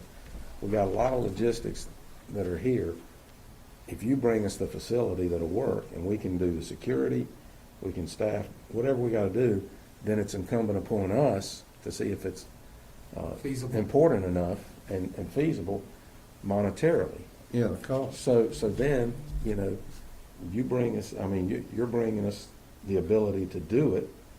Now, can we find, we need the cost breakdown, but then we need to bring it to a point that we can make it work. If it's important enough, and to me, getting those 4th and 5th graders in classes in front of a teacher is very important, so. I assume these are handicap accessible and I have not visited the sites personally, Mr. Ray, but everything you see here are first story, level one spaces. So they should be handicap accessible. But that might be part of the code analysis that an architect would have to do, and it may be part of a renovation or a construction that we'd have to do to get it up to the standards we need for it to be an educational facility. How do we do meals? I'm sorry. Meals? Yeah, I haven't even gotten to Can the thought of thinking can I about give you an meals. idea? So with the Benton Baptist, with our, I don't know, it's a small facility of kids, Herman L. Horn is providing meals for that facility. So I'm assuming we've already got the facilities, right? We got all our cafeterias that we could prepare those meals and deliver them to whatever facility we do. I mean, we can figure this out. It's going to be hard, it's going to be difficult, it's going to stink, but we can figure this out. I mean, at least I think it's... Everything's a trade-off. Yeah, that's right. And so I'm not saying it's going to be a freebie. I'm not saying it's going to be easy. But you know, I think it's important enough that those 4th and 5th graders are in front of a teacher. Again, and I get, you know, what you're saying. It's hard to find that staff, right? I get it. That's incumbent upon us. It's incumbent on the Board of Supervisors that it's important enough that we get those kids back in class. And so, to me, you know, you bring us the ideas, you bring us the way we can make this work, and then it's incumbent upon us to go finance it. What extra cleaning, you know, we'd have to clean it daily like we do every other facility, every other school. That would be included in your cost when you came back and said, hey. Plus, are there any that would take less renovation than a really open space, you know? Probably the facilities that are wide open, they have the contiguous square footage, and some of these are wide open spaces. So those would likely be the less renovated spaces. They would have less needs. And then we'd have to have staff to clean. You would have to. We would probably have to expand the contract of our current custodial service. Yes, sir. Okay.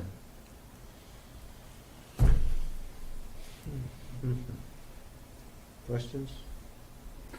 Then Dr. Seagal had some, the third piece of this is just from a safety and security standpoint and logistical standpoint, so she was going to address some pieces with that. Did you have one before that? I'm sorry. No, I'm gonna, I'll wait, I wanted to wait until Jason's back, but go ahead. Okay, a couple things that we need to think about is double locking entrances like we have at all of our schools. We'd have to have foyers where they come in for the extra 2-door locking system. We have to change all the keys and the locks and the swipes to make sure that, of course, no one can get into the building and teachers all have the same key for safety reasons. Lockdown system, we'd have to have a phone system that's able to call an all-call for a lockdown. We'd have to have an announcement system that would have to go throughout the entire building. We'd have to have cameras throughout, inside and outside of the building. Entrance and exit patterns, that's a safety concern with fire trucks getting in, with buses coming and going, drop-off, pickup patterns. I have a concern about large open buildings. I think obviously that's probably an easier solution. However, when we think about a lockdown and someone were to come into the building, it's a lot harder to get kids to safety if you don't have structures in place. So that's a concern. Some of the schools where we have the open classroom concept, we would come up a plan. We'd put kids in a restroom or a storage room, or we'd have to see if that is available in those buildings. Of course, we'd need some SRO or deputy support at that location, radios for all the staff. Crisis plans would have to be developed and reviewed by all the emergency response teams. Safety fencing, if we were to have some kind of outdoor facility, if we did, because the kids we would want them, I hope, to go outside for some recess. We'd probably have to fence that in depending on where the location is. And then safety area for fire drills, because they have to leave the building. We have to have hundreds of kids outside of the building in a safe environment. So we have to take that in consideration too, depending on the placement of the building. So they're just a couple of things we need to think about. Well, okay.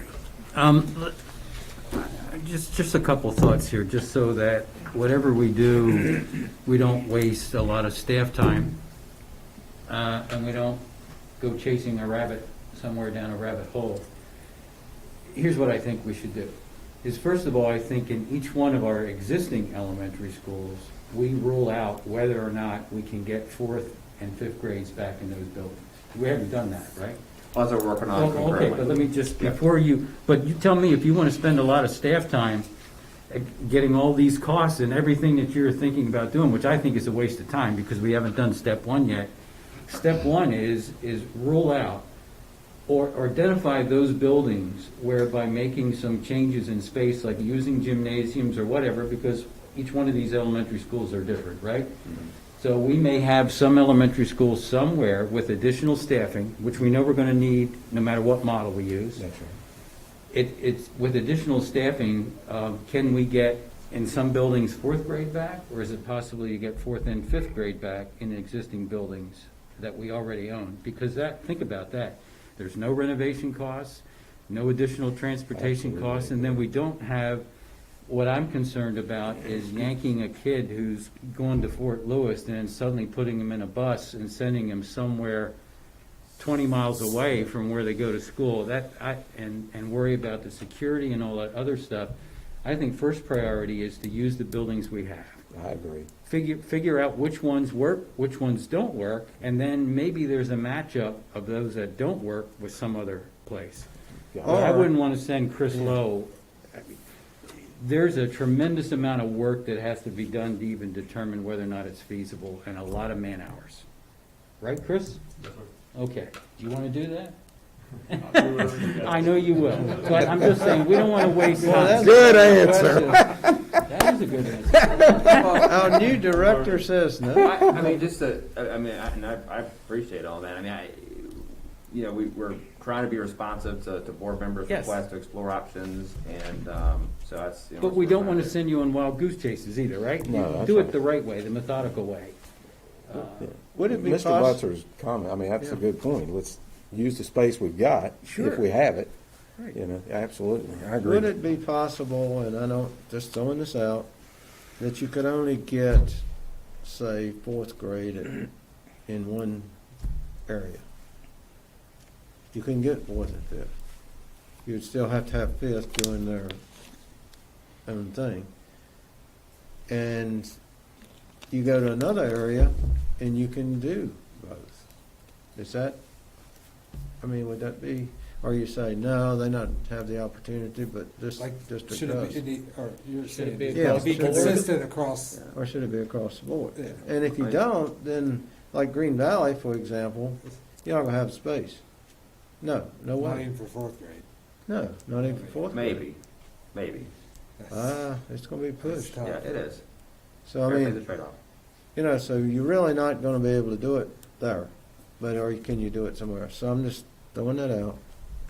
You know. I think, my recommendation would have to be that, and it's like I was saying earlier, in terms of, a school district with 3 elementary schools, I mean, you can do all kinds of things. You can make all kinds of things happen. When you have 16, it's a different ballgame.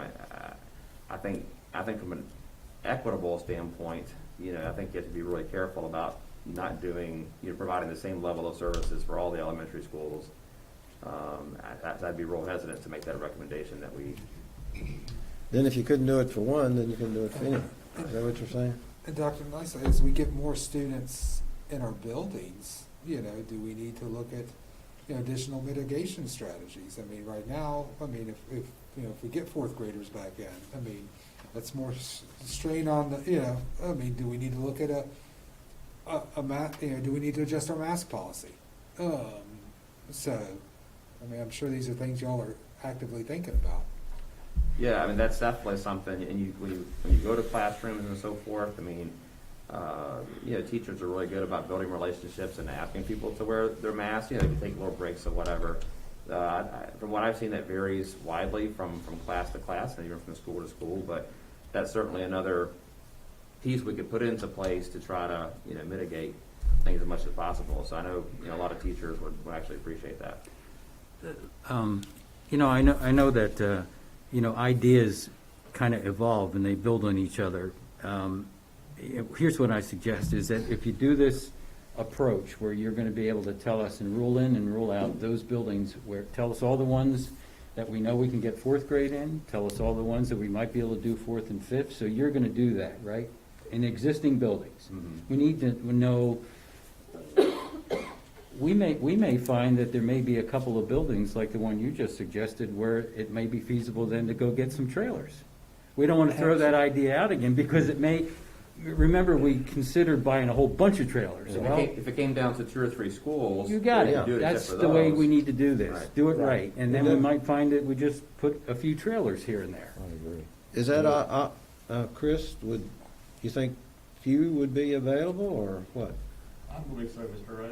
Okay. I believe the market's, they're there. Which is a good idea, because you're not gonna do it at Green Valley, so you'd have to house them in a, You may only Couple need trailers at a trailers or few something. schools. That's right. Is Yeah, there that's a any great additional idea. room in the middle schools where fifth graders could possibly That's a get good into idea a middle too, school? where you have Absolutely. campuses. Where you already have a campus, and Right. I agree 100% with Mr. Butzer on chasing that rabbit down the hole. The hurdles that Rhonda mentioned that we would need to jump through, and it just, Sounds like very expensive. yeah, expensive. Yeah, And it's a lot. time consuming, that's My opinion, It's we've definitely already not. gone above and beyond getting as many kids back in the classroom compared to the other jurisdictions around us. And I know we want to be the leader, but what we've put our teachers through and the changes that we keep coming up with, doing anything before the second or the third 9 weeks, to me, doesn't make a whole lot of sense. Oh, we need to explore these options before then, but I hope we don't try to implement anything between now and Christmas. My Certainly. recommendation would be to not make a change, until we have time to actually vet things thoroughly and make sure it's gonna work, and especially headed into the season we're headed into right now with With the spiking numbers cases, going the that way makes they sense. are, Yeah. it doesn't make But we any need to be sense to me. prepared to know what our options are Yes. when things get back under control. Yes.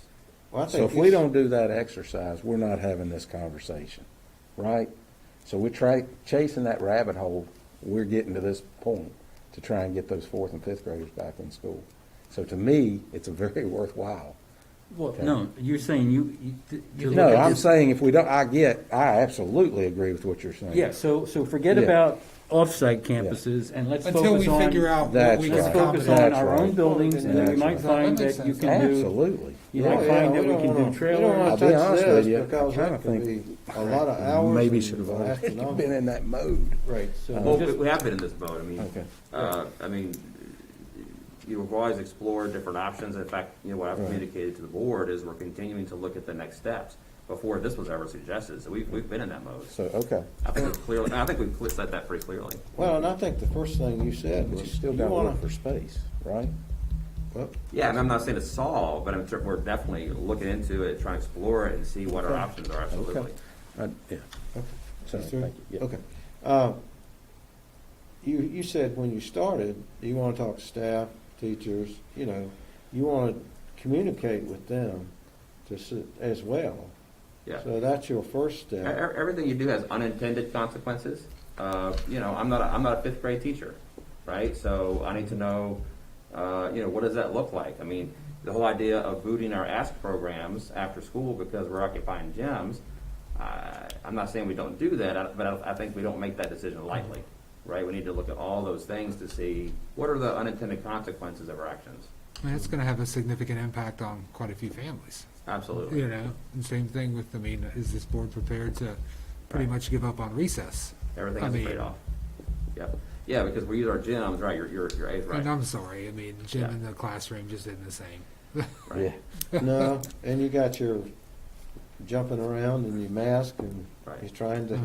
and then it's still there once you finish. Well, from a teaching and learning standpoint, again, these are unusual times, right? So unusual times call for unusual solutions. These aren't things we would normally do That's exactly. in any given year, right? Uh-huh. But we also know from a learning standpoint that, if kids aren't getting, proper physical activity due to having access to the gyms, especially going into the cold months, those are diminishing returns and consequences in terms of learning to begin with in our classrooms.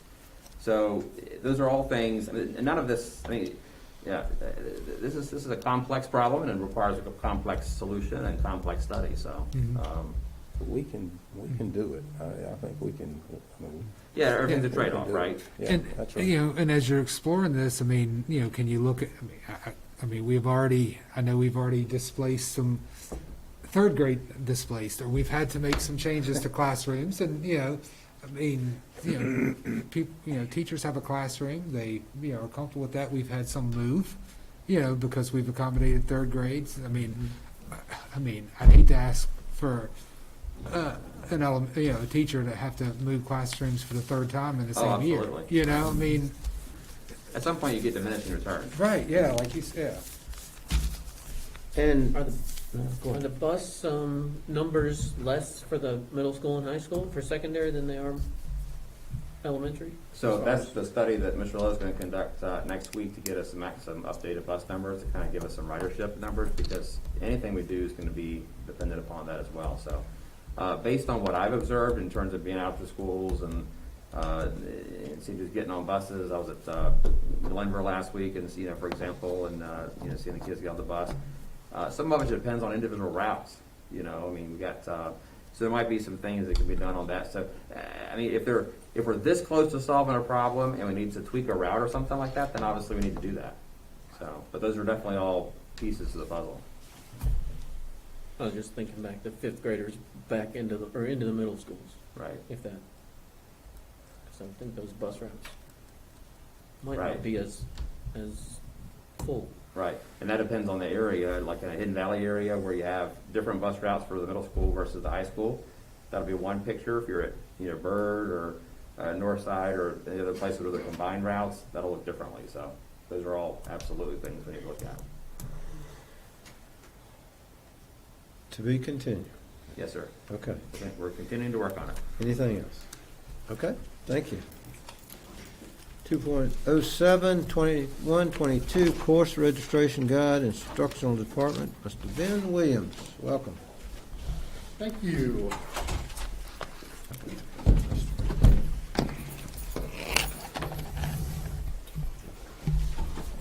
Well, Mr. Chair, members of the board, I'm here today to talk about good old-fashioned instruction, which is really refreshing to talk about. We are preparing our 2021-2022 registration guide, and are submitting that to you for your approval in a future meeting. And this is a key document. The registration guide is sort of the first part of our staffing process, where we lay out the courses for next year. We then go to the students signing up for those courses. Then we determine the staffing we need for next year, and then you work on the budget, et cetera. It's all part of that process. This is the first step in here, and we do have some significant, really three main significant changes in the registration guide that we want to review with you. The first one is really exciting, and this one deals with the RCPS Online Academy. Right now that we've got a lot of students that are fully online doing academy courses now, that seems to be pretty successful.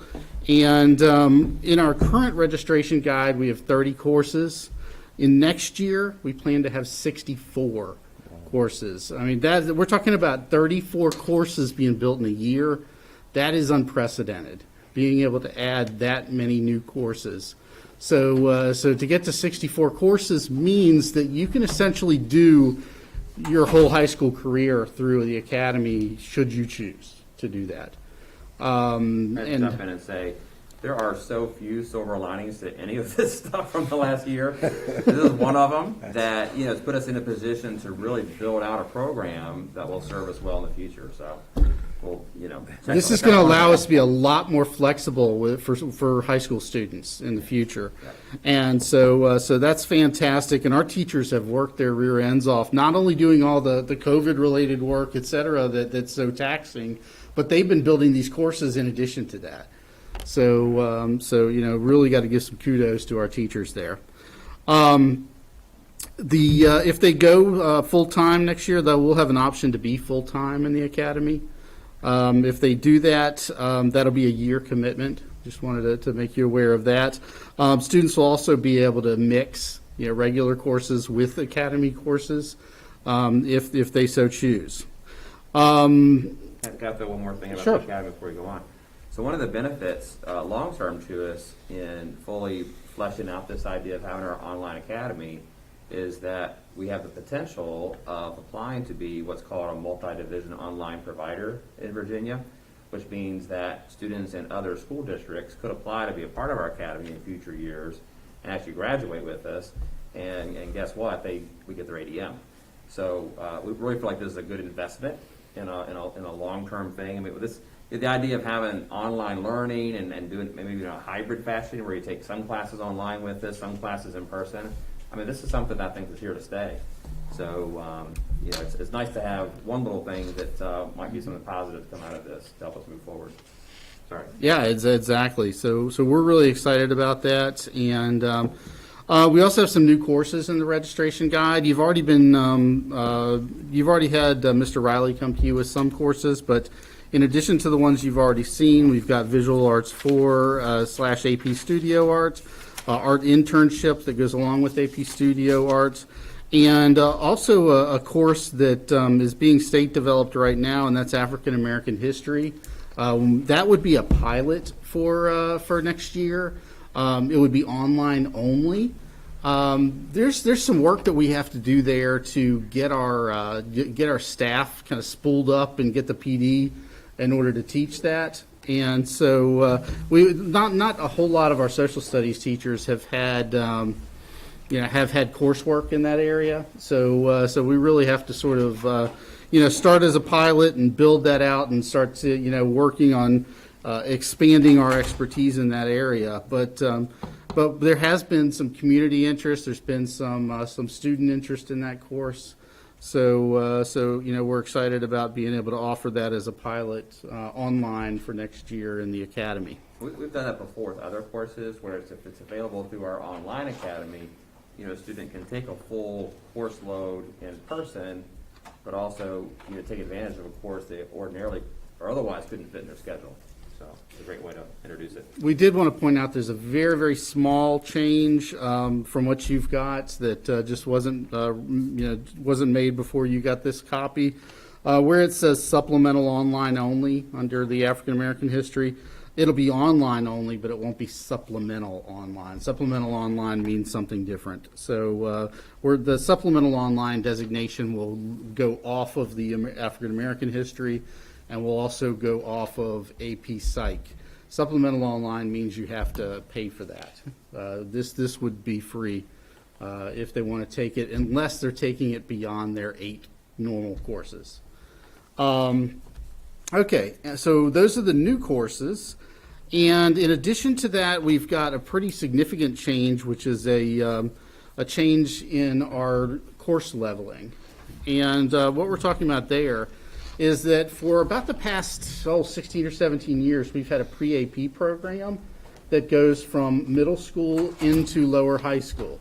And that pre-AP program was designed to build the skills necessary to get our students ready for AP coursework at the high school. Pre-AP is owned by the College Board, and the College Board has fundamentally changed that pre-AP program. In the past, that program was was more philosophy than courses. Now they're changing it to these set courses that require student registration with the College Board, that require using the College Board's materials. Basically, we're going to have to pay the College Board in order to offer some of these courses. And the courses, there's only a handful of courses available now under their new pre-AP designation, and those are only at the high school level, whereas our program went 6 through 12. So what or actually 6 through, technically 6 through 12. So right now for us, what they're telling us is that in fall of 2021, if we're to use the pre-AP designation in front of our courses, we're going to get one of those cease and desist letters from them. So we're going to have to change this. This is not a negotiable thing. So what we propose is moving from a pre-AP designation simply to an advanced designation and keeping the core of that philosophy there. So students and parents really wouldn't see much difference. It would be more the sort of the moniker would change to advanced. So some pre-AP English 9 would be advanced English 9. And we would stay with that inclusive philosophy. We looked at what some of the other folks were doing around the state, like with honors programs, et cetera, but they were more exclusive than inclusive. And we really want to remove artificial barriers to entry into these courses. We want to make sure that, we keep an eye on equity, which is, something a lot of folks are watching right now. And really make sure that for these courses, we understand that they're advanced courses, but they're not necessarily for advanced students. They're for students who want the challenge of that course. So for example, let's say that I'm really, really strong in history, but math, maybe not. Maybe I would take the advanced history, but maybe I'm going to take a regular level math or science. That would certainly be an option here. It would really, the core philosophy of those courses would be to get as many kids possible as we can ready to do college level coursework by about their sophomore, junior year of high school. So again, we're trying to developmentally build those skills, just like the original pre-AP philosophy. Build those skills so your normal student could get into a pre-AP class and move up through the ranks of the years, and their writing gets better, their critical thinking gets better through taking the course. And so by the sophomore year or by junior year, they're ready to take that college level AP course and be successful in it. That's really the intent there. So, that's a long way to get to, we'd like to move pre-AP to advanced. And we have to make a change in terms of the name, and I think that's probably the least intrusive way to go, is just drop the advanced placement to advanced. Ben, excuse me, did you say that it was going to cost more, cost per credit, or what? Well, the College Board, if we stay with pre-AP, would require us to purchase their course materials. And so we'd be buying the tests from them, we'd be buying the curriculum from them, and we would have to eliminate over half of our pre-AP courses, including all of our middle school pre-AP courses. So it's just not an option. We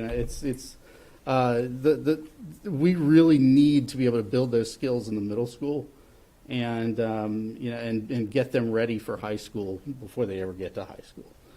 So it doesn't make sense to us to stay with College Board. I just want to reiterate something Mr. Williams said, and that is the whole pre-AP philosophy was to say we want to be inclusive, not exclusive. Take the student, take the Ken Nicely, who maybe didn't shine early on in middle school courses, but maybe a teacher says, I think you've got some ability in science. Why don't you try what's currently the pre-AP science and try to build them up in support. So you want to pull them, but also scaffold and support, and help them be successful and get a taste of that, and then hopefully get them on a track for more advanced coursework, and keep their options open as far as being college bound and that kind of thing. So that was the benefit of that sort of pre-AP idea. We don't want to lose any of that just because we changed the name. Yeah. Advanced. And we also want to reiterate that over the course of this year with teachers and reestablish the philosophy in the pre-AP classes to make sure we're all on the same page. It also sounds pretty, I like what you're saying, because it sounds pretty cool that you'll start preparing these kids. I remember what it was like back in the dark ages when I came out of high school and went to college. And you get to college and you have these choices. I think it's helping you to have those choices. Like you said, if you're stronger in one, area that you want to push a little harder, I think that's a great idea. And I appreciate you saying that, Mr. Greenway. Well, our philosophy in Roanoke County has been, look, it's not a one-size-fits-all approach. Just because, let's say you're a 7th grader, it's not a matter of saying, okay, you should be in all advanced classes. Maybe that's not appropriate, but, golly, I see something in you, and, you've got some math ability. So let's get your feet wet and help you dive into that area, and then we can expand it later. So that's what we tried to do, is make it individual, to the students, and really encourage them in their areas of strength and encourage them along the way. So we don't want to lose any of that because we go back to change the name. That's great. Yeah. Okay. Thank you, Lynn. Thank you. So will we nothing to do for us to approve. The only thing that you would need to approve would be the registration guide at the next meeting, would be my understanding. That's an annual process. That'll go Yeah. on the consent agenda for next week, if that's okay. Yes. Thank you. Thank you, Ben. 2.08, Employee Extended Work Plan 2021-22. Mr. Jim Bradshaw, again. I'm back, and I can now say, good evening. Good evening. The good and the bad about being last. Every year, Human Resources brings to you the recommendations for the Employee Extended Work Plan for the upcoming school year. I will let you know that we have no changes recommended for this year, so we're going to keep it exactly the same. Basically, have to be a full-time employee, currently enrolled in VRS, 55 years of age, complete the last 10 years of continuous service. And by doing all this, will allow them, give them the opportunity to get paid their daily rate up to, for a teacher, for example, it's like 32 days per year. So I've attached the recommendations. This is the actual policy, which explains all this in great detail. But again, there's no changes that we're recommending from what we're currently doing right now to next school year. So I don't know if you have specific questions or if you'd like me to go through it all. I'll be glad to, but also know it is getting late. And like I said, there are no changes here. Gentlemen? Understand, yes, sir. He gave you that. He did, I got that. Everybody okay? Okay. All right, the next policy, if I may, would you like me to go to 5.01? Yes, sir. We are recommending making a change that we move the minimum age for substitute employees to 18 instead of 24. We're kind of modeling this off Bottot and other surrounding counties. We did change some language in this policy where it says the substitute teacher shall, following qualifications, must be 18 years old, with a preference giving, of course, the person's 21 years or older, hold a high school diploma or GED certificate, a 4-year from accredited college or university is preferred. So again, we're trying to still encourage those ones with the higher levels to come be a substitute, but this is allowing our principals hopefully a little bit more flexibility. And of course, we still attend the orientation for the policies and procedures for substitute teaching. And any of those that we want to do a long-term stuff, we would obviously look for the more credentialed ones, just as we currently do right now. So again, this is a recommendation that we're bringing, that we move our minimum age to 18. And obviously probably not try to put an 18 or 19-year-old subbing in a high school. Yeah. 100% agree with that, and our principals Yeah, have that ability to Yep, make, exactly. those I was choices. going to ask you if you saw any pitfalls. I hope that you saw that pitfall. Oh, Is anybody- absolutely. We, Dr. Nicey and I have already had that discussion. And again, the good thing with the way we do it is our principals have the flexibility to either say, yes, I would like to allow that substitute. And again, I would certainly believe our high school principals would say, you're 18, I'd rather not put you with my senior class, that kind of thing. So. Sure. But it's You might not- find that the 18-year-olds would be great in an elementary school. Oh, 100% agree. You put them where they're. We Absolutely. just want to take away the artificial barriers. Right. Obviously, we need subs, and just like any other sub, if a sub doesn't do a good job, no matter what age they are, they're not invited back. Doesn't matter. So, to Jason's point, the only thing I have a little bit of heartburn with is that 18 to 21-year-old in a high school. No, we were just saying Yeah. you probably wouldn't want to do. Well, probably wouldn't, much but of should we be a little stronger? I don't know. I personally would not recommend putting that in the policy Okay. because you got individual differences there could be somebody that, You wouldn't want you know, is be not quite a discrimination. college graduate yet, who's got the maturity and can do Okay. it. Again, the principals are pretty good about that. If somebody's not doing a good job, when I was a teacher, No, I'm not. yeah, I'm not when worried I was about a teacher, that. if somebody, was not going to be a, good sub I've had them before, I would exclude them, anybody but so-and-so, so. And in our current system, they absolutely can do that. Every single teacher can go in and have preferred subs or block subs, just like our teachers, or excuse me, our principals can do in the buildings. So again, if they say they don't want the 18-year-old, but to your point, we may have a 19-year-old that's a junior in college, just happened to get there early and they're working on their education degree. They may be fantastic in a pre-algebra class, that we just, regardless of 35-year-old or whatever, wouldn't be as good. So I don't think we really want to limit it, but I also think we want to keep that flexibility where our administrators and teachers could have that ability. Is there any history of these at other districts that do this? This is actually modeled after the Bottom County That's policy. correct. Oh, is it by the top does this? We usually like to be the ones leading the way, but And honestly, we've only in recent years allowed high school graduates to be subs. You used to have a college degree, and but other divisions have done this successfully. When we went to allowing the high school diploma, we put in that age limit at that point, just thinking that you wanted a level of maturity. Obviously, we need subs, and so we want to lower the barrier to say let's let it be individual. If somebody has what it takes to do it, let's let them do it. We can certainly use them.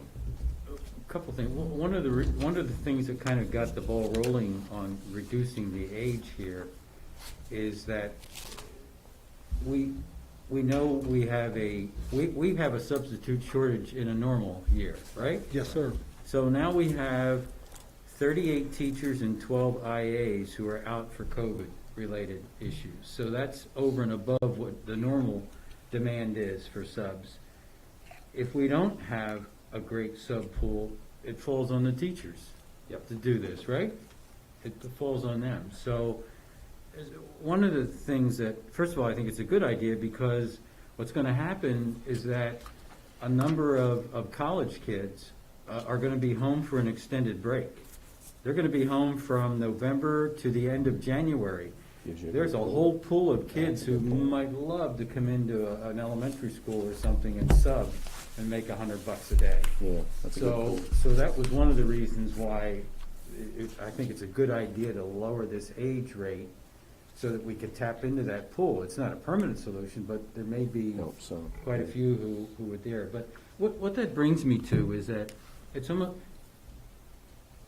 if we have a shortage of subs and we lower the age rate, that may solve a problem temporarily with college kids, but should we think about how much we're paying subs? It's just like we did with the bus drivers. If you know at the end of the day you're not getting them, There's a reason. what are you going to do? So how difficult is it now just to get subs? Pretty hard. It is pretty hard. Our fill rate Okay. is low, and a lot of that is due to, we just have some subs that do not want to come back into the building But and things I like that. guess as a board, we've heard about this problem now since I've been on the board. For 5 years, we have a difficult time getting subs. And one of the reasons why you went from college degrees to high school degrees was to help solve that problem. Mm-hmm. But it sounds like we still have the problem. So if we have the money, would the board consider paying subs more money? And that's Did we the not question. just go from $80 a day to $100 a day? So, correct me if I'm wrong, what happened was when we started letting subs not have a college degree, there was a differential Right. in terms of if you had a college degree, you got paid, was it 100? 100, yes, sir. And then it stated 80 if you did not, so that's where it currently stands. So if you don't have a college degree, it's 80? Like 100 Correct. for a So, college degree. Yeah, if you don't have a college degree, then it's 80, yes, sir. Right. But it's definitely a problem. Absolutely. Yeah, and We know and that. across the country, I mean, this is not something Yeah. unique to us, but yeah. And Jim, do you feel increasing would expand your pool, or are they just afraid? on a normal year, I'd say absolutely yes. Right now, in the situation we're in, I don't know the answer to that. Okay. I would hope that maybe it would help some or might encourage, but I really feel like the subs that want to work right now, they're working for us, and we have a lot that are working 4 and 5 days a week. We're keeping them busy. So anybody that wants to work, they're able to. I think it comes down to the willingness to be a sub right now and to go into the buildings. So I don't have a good answer to that, I'm Yeah. sorry. One final point, Dr. Nicely. So do we clean up that policy? That's the next thing Because, that's got on okay. there. That's my So next you hadn't one. got- Okay. Yes, sir. Are you ready for me to move on to Yes, that? sir. Okay. So 2.02 and actually 5.46 are redundant policies. 2.02, historically, the past couple of years, we've actually been updating or making changes according to VBODA, those kind of things, where 5.46, we weren't cross-referencing. So, long story short, what we'd like to do, since they're redundant policies, is keep 2.02, which is currently up to date to the current policy, and basically eliminate 5.46 from our policy. So 2.02 has two critical elements to it. One, it has the piece in there that the board acted on in 2016 summer to say that employees could not be hired or promoted to leadership positions if they were related to the superintendent or school board members. So that stays in 2.2. It's parked there in 2.02 where it is, so I'm just bringing that to your attention. And that goes above and beyond what the VSBA recommended policy is. That was something that, you know, we added. And it also includes an update that was done in 2017 that does allow for, you know, relatives to be hired if they certify they were not involved in the hiring process. So somehow along the way, 5.46 was sort of a redundant policy that did not get updated along the way, and now it stands in conflict with 202. So the recommendation is eliminate 5.46, 202 takes care of it. Okay. Sounds good to me. And what I would like to ask is that we take all three of these policies, basically, or four if you count 202 and 5.46 as two separate, to consent agenda next board meeting. So we could go ahead and get the OWIP announced and those kind of things out there. Consent agenda, you said? Yes, sir. Everybody okay? Absolutely. Yep, and I'm proud to say that Oh, yeah. there's a reason we're doing Hey, this. No. hey, the You good? work Yes, I'm good. sessions are Huh? broadcast now, so I mean, we can't, you know, how Well, long, I mean, you know, we've always. consent. I need a No, well, consent. I Yeah. understand that, but what I'm saying is usually, you know, if it's, you know, sometimes if there's something on consent agenda, we'll make a little announcement, hey, we Yeah. worked on, you know, this is something we discussed in the work session, Right. you know, yeah, but now everyone has the ability to, See should be what no we talk excuses about. to not That's attend a right, they review can work look in, session. yeah. Was 5.46, was that was that a new policy in 2016? No, 5.46, to the best of my research, That was a before. parallel policy to the 2.02 when, in 2016, when this board decided to add some language prohibiting people from being promoted to leadership positions. It got changed there, but it was not noticed that it was, you know, we had this redundant policy 5.46, so it got changed here, but not here. 202 has been continually updated. 5.46 seems to have just been a Roanoke County specific policy versus a VSBA policy, and I think that's why it's kind of got lost in the shuffle. We just need to fix it. Mr. Butcher, did you have anything? Nope. Okay. I'm good. Anything else? No, sir. Okay. We will stand adjourned to our board meeting next week.